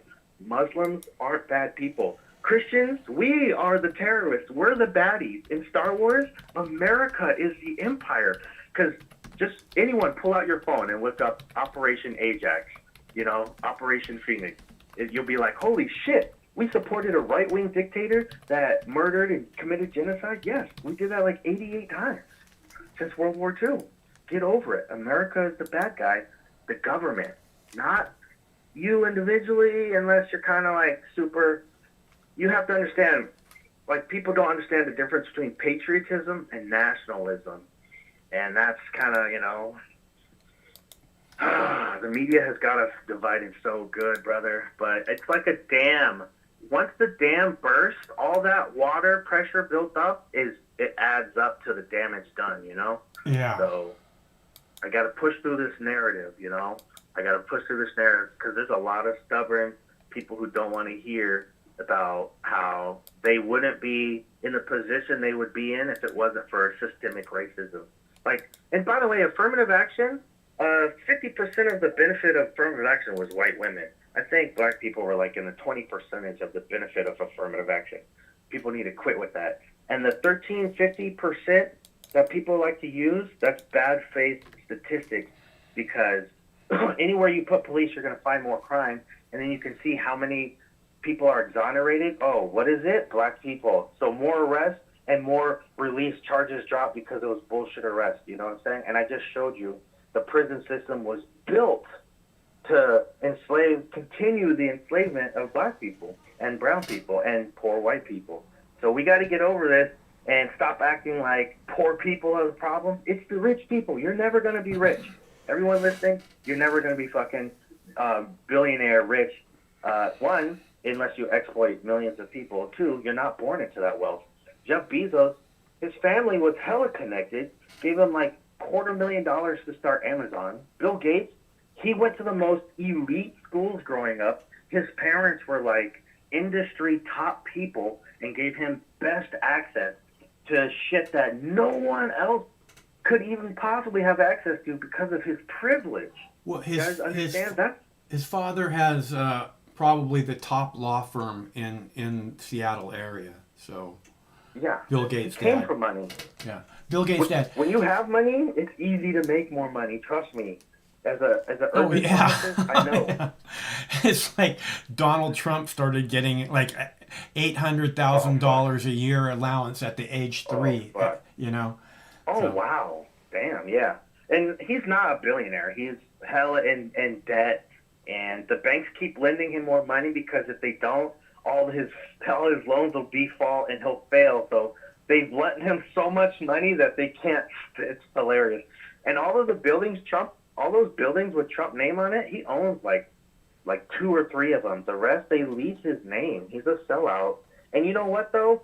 I was so pro-Trump over Hillary, and honestly, I still would be today because fuck Hillary.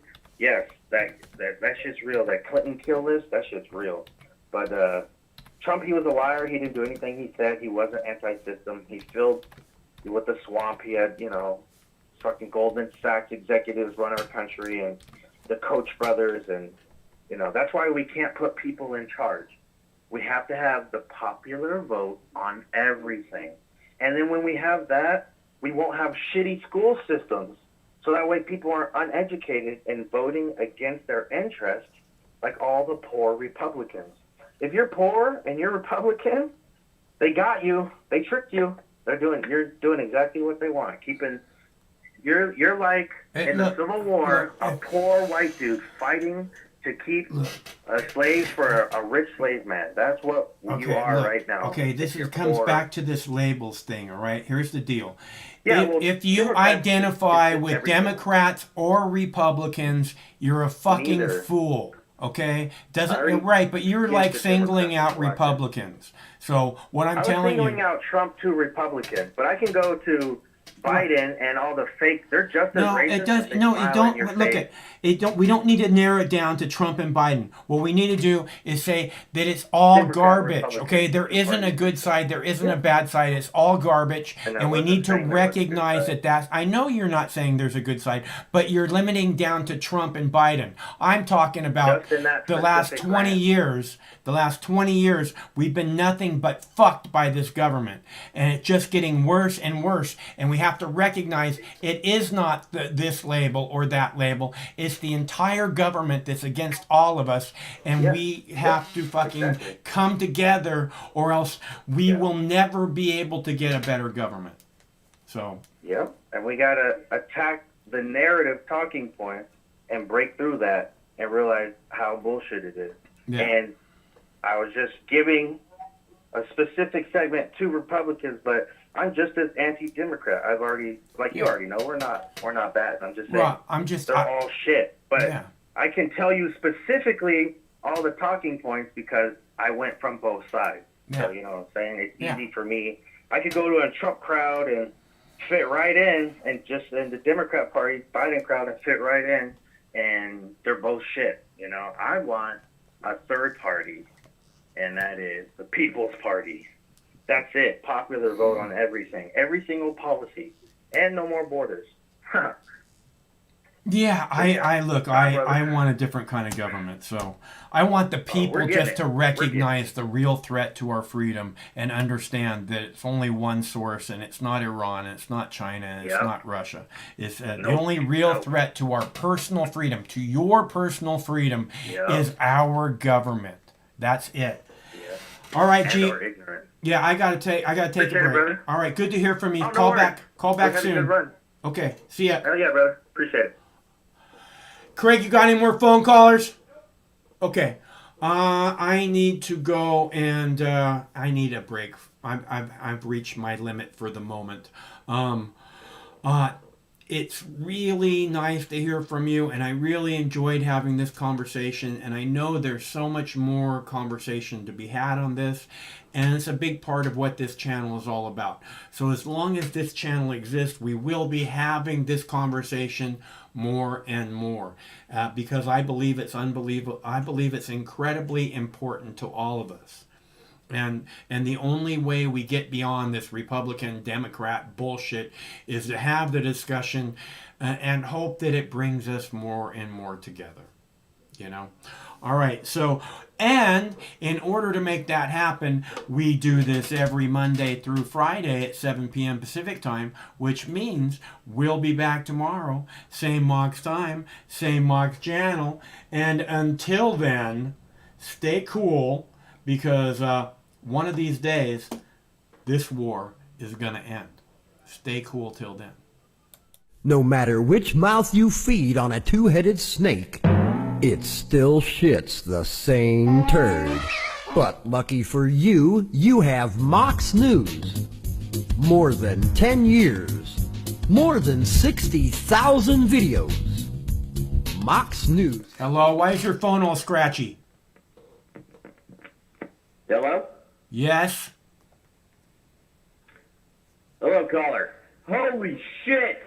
Michael, this is fucking sober Sean. I'm completely sober as fuck. I just cannot believe what the fuck I just fucking heard from the last caller. This guy sat the line for 45 fucking minutes complaining about how white people are the fucking problem of the entire fucking United States. Okay? Are you with me, Michael? No. Oh, Lord. This guy was sitting there calling you, yourself, by just sitting there in your own presence, a complete racist. That's not what he said. White. He called me a No hippie. shit. He specifically called me a hippie. I heard it, He was word for word. dog whistling like a motherfucker. He was all comfortable. He thought, oh, yeah, I can go ahead and just call him a racist without him really knowing It's not it. what he said. And I think that's really sad and tragic of that last caller. I, in fact, don't want to offend anybody. And if there's anything you know about it, sad and tragic, isn't it, Steve? I mean, Sean. That's correct. This is Sober Sean. This is not Steve McClanahan. I do not know that guy. He probably has way better fucking, ideology when it comes to racism out there in the world. I'm sure he kisses everybody's ass. But literally, this guy, for the last 45 fucking minutes, act like the United States and the people that live in it that are fucking white are causing the entire fucking problem. I don't think that's what he was acting rock like. in the middle of the universe. I think that if that's what he believed, or that's what he was acting Literally, like, if that's what he believed, or if that's what he was acting like, he would not be talking to me about it. Why are you trying to argue with me? You didn't even argue with that guy. You just sat there and listened Because to him number like he one, was fucking... this is not Sober Sean, and number two, it's my fucking show, and I'll argue with whoever I want to fucking argue with.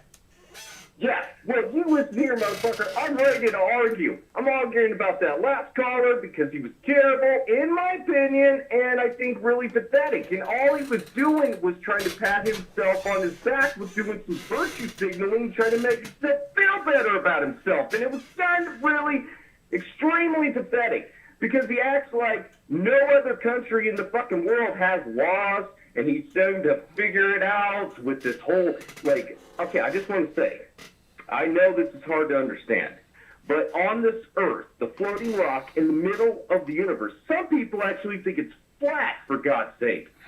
Literally, there's just a couple of different color folks. Unless they start tattooing themselves, who cares? It is literally the 21st century. If we can't fucking just get past that we are Homo sapiens, then we are fucked.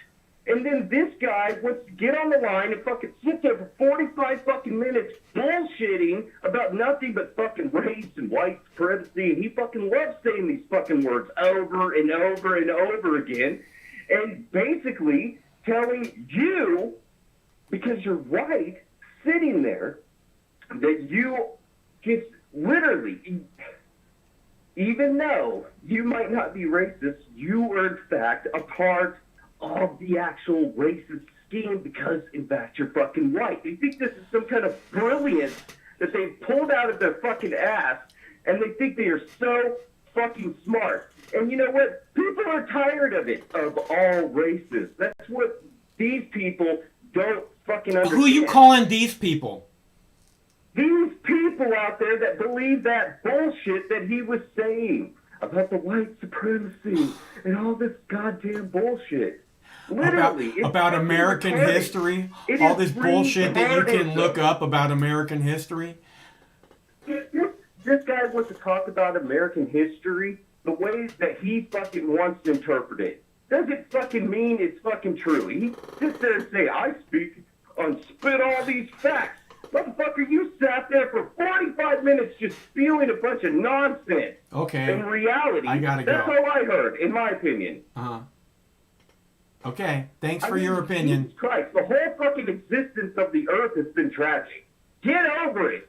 Start having a positive attitude. Do something with your life and quit bitching. I don't think the existence of the Native Americans was tragic until the people from Europe came over.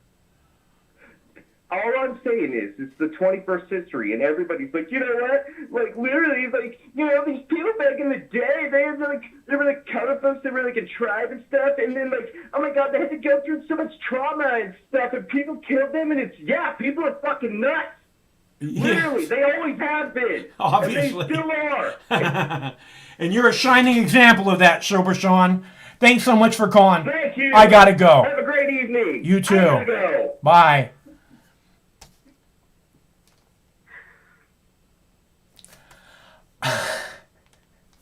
Okay, so where was I? Take a breath. Okay, you're my beautiful baby, Boo Bear. Speaking of which, my little ninjas, thanks so much for tuning in. It's always better when you're here. And please remember, we do this every Monday through Friday at 7 p.m. Pacific time, which means we'll be back tomorrow. Same Mox time, same Mox channel.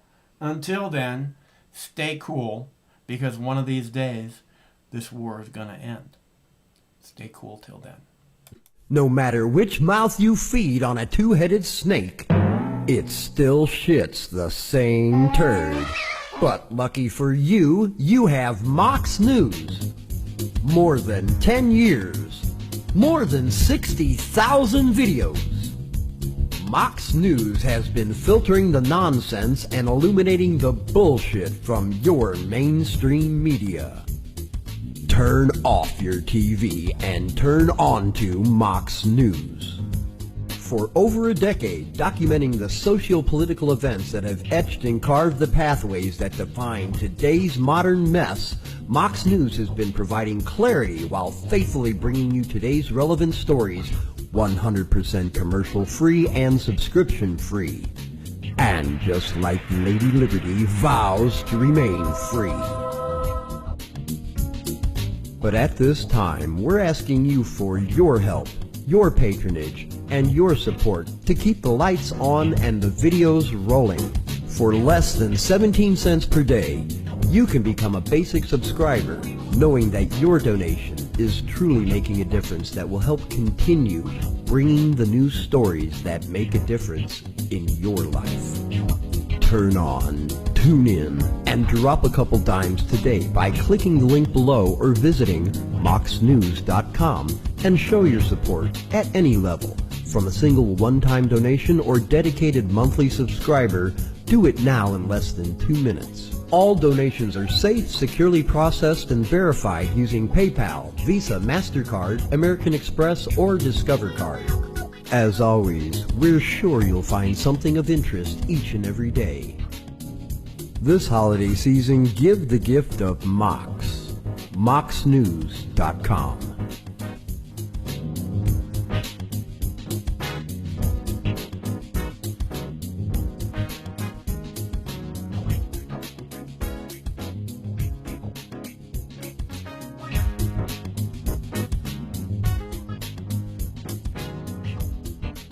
I mean, this coalition of misfits, and they cobble together and they don't attack each other, they stay united.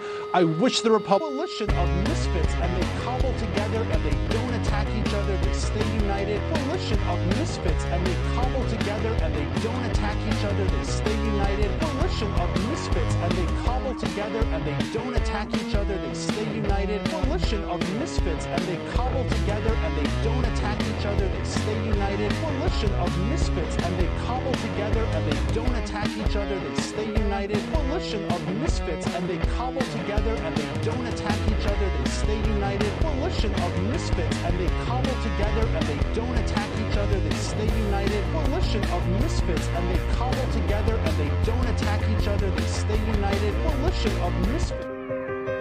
Sometimes life can be a little overwhelming. Sometimes the weight of the world can be too much to bear. Sometimes you need to stop worrying and take a deep breath.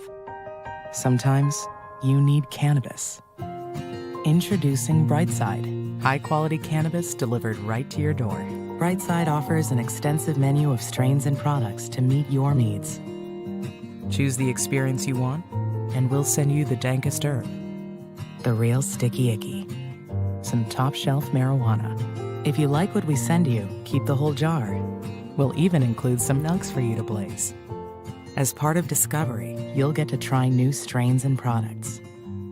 Side effects may include euphoria, increased appetite, uncontrollable giggles, elevated sensitivity to musical dopeness, and reduced anxiety. Tetrahydrocannabinol may also induce feelings of existential well-being and relentless optimism.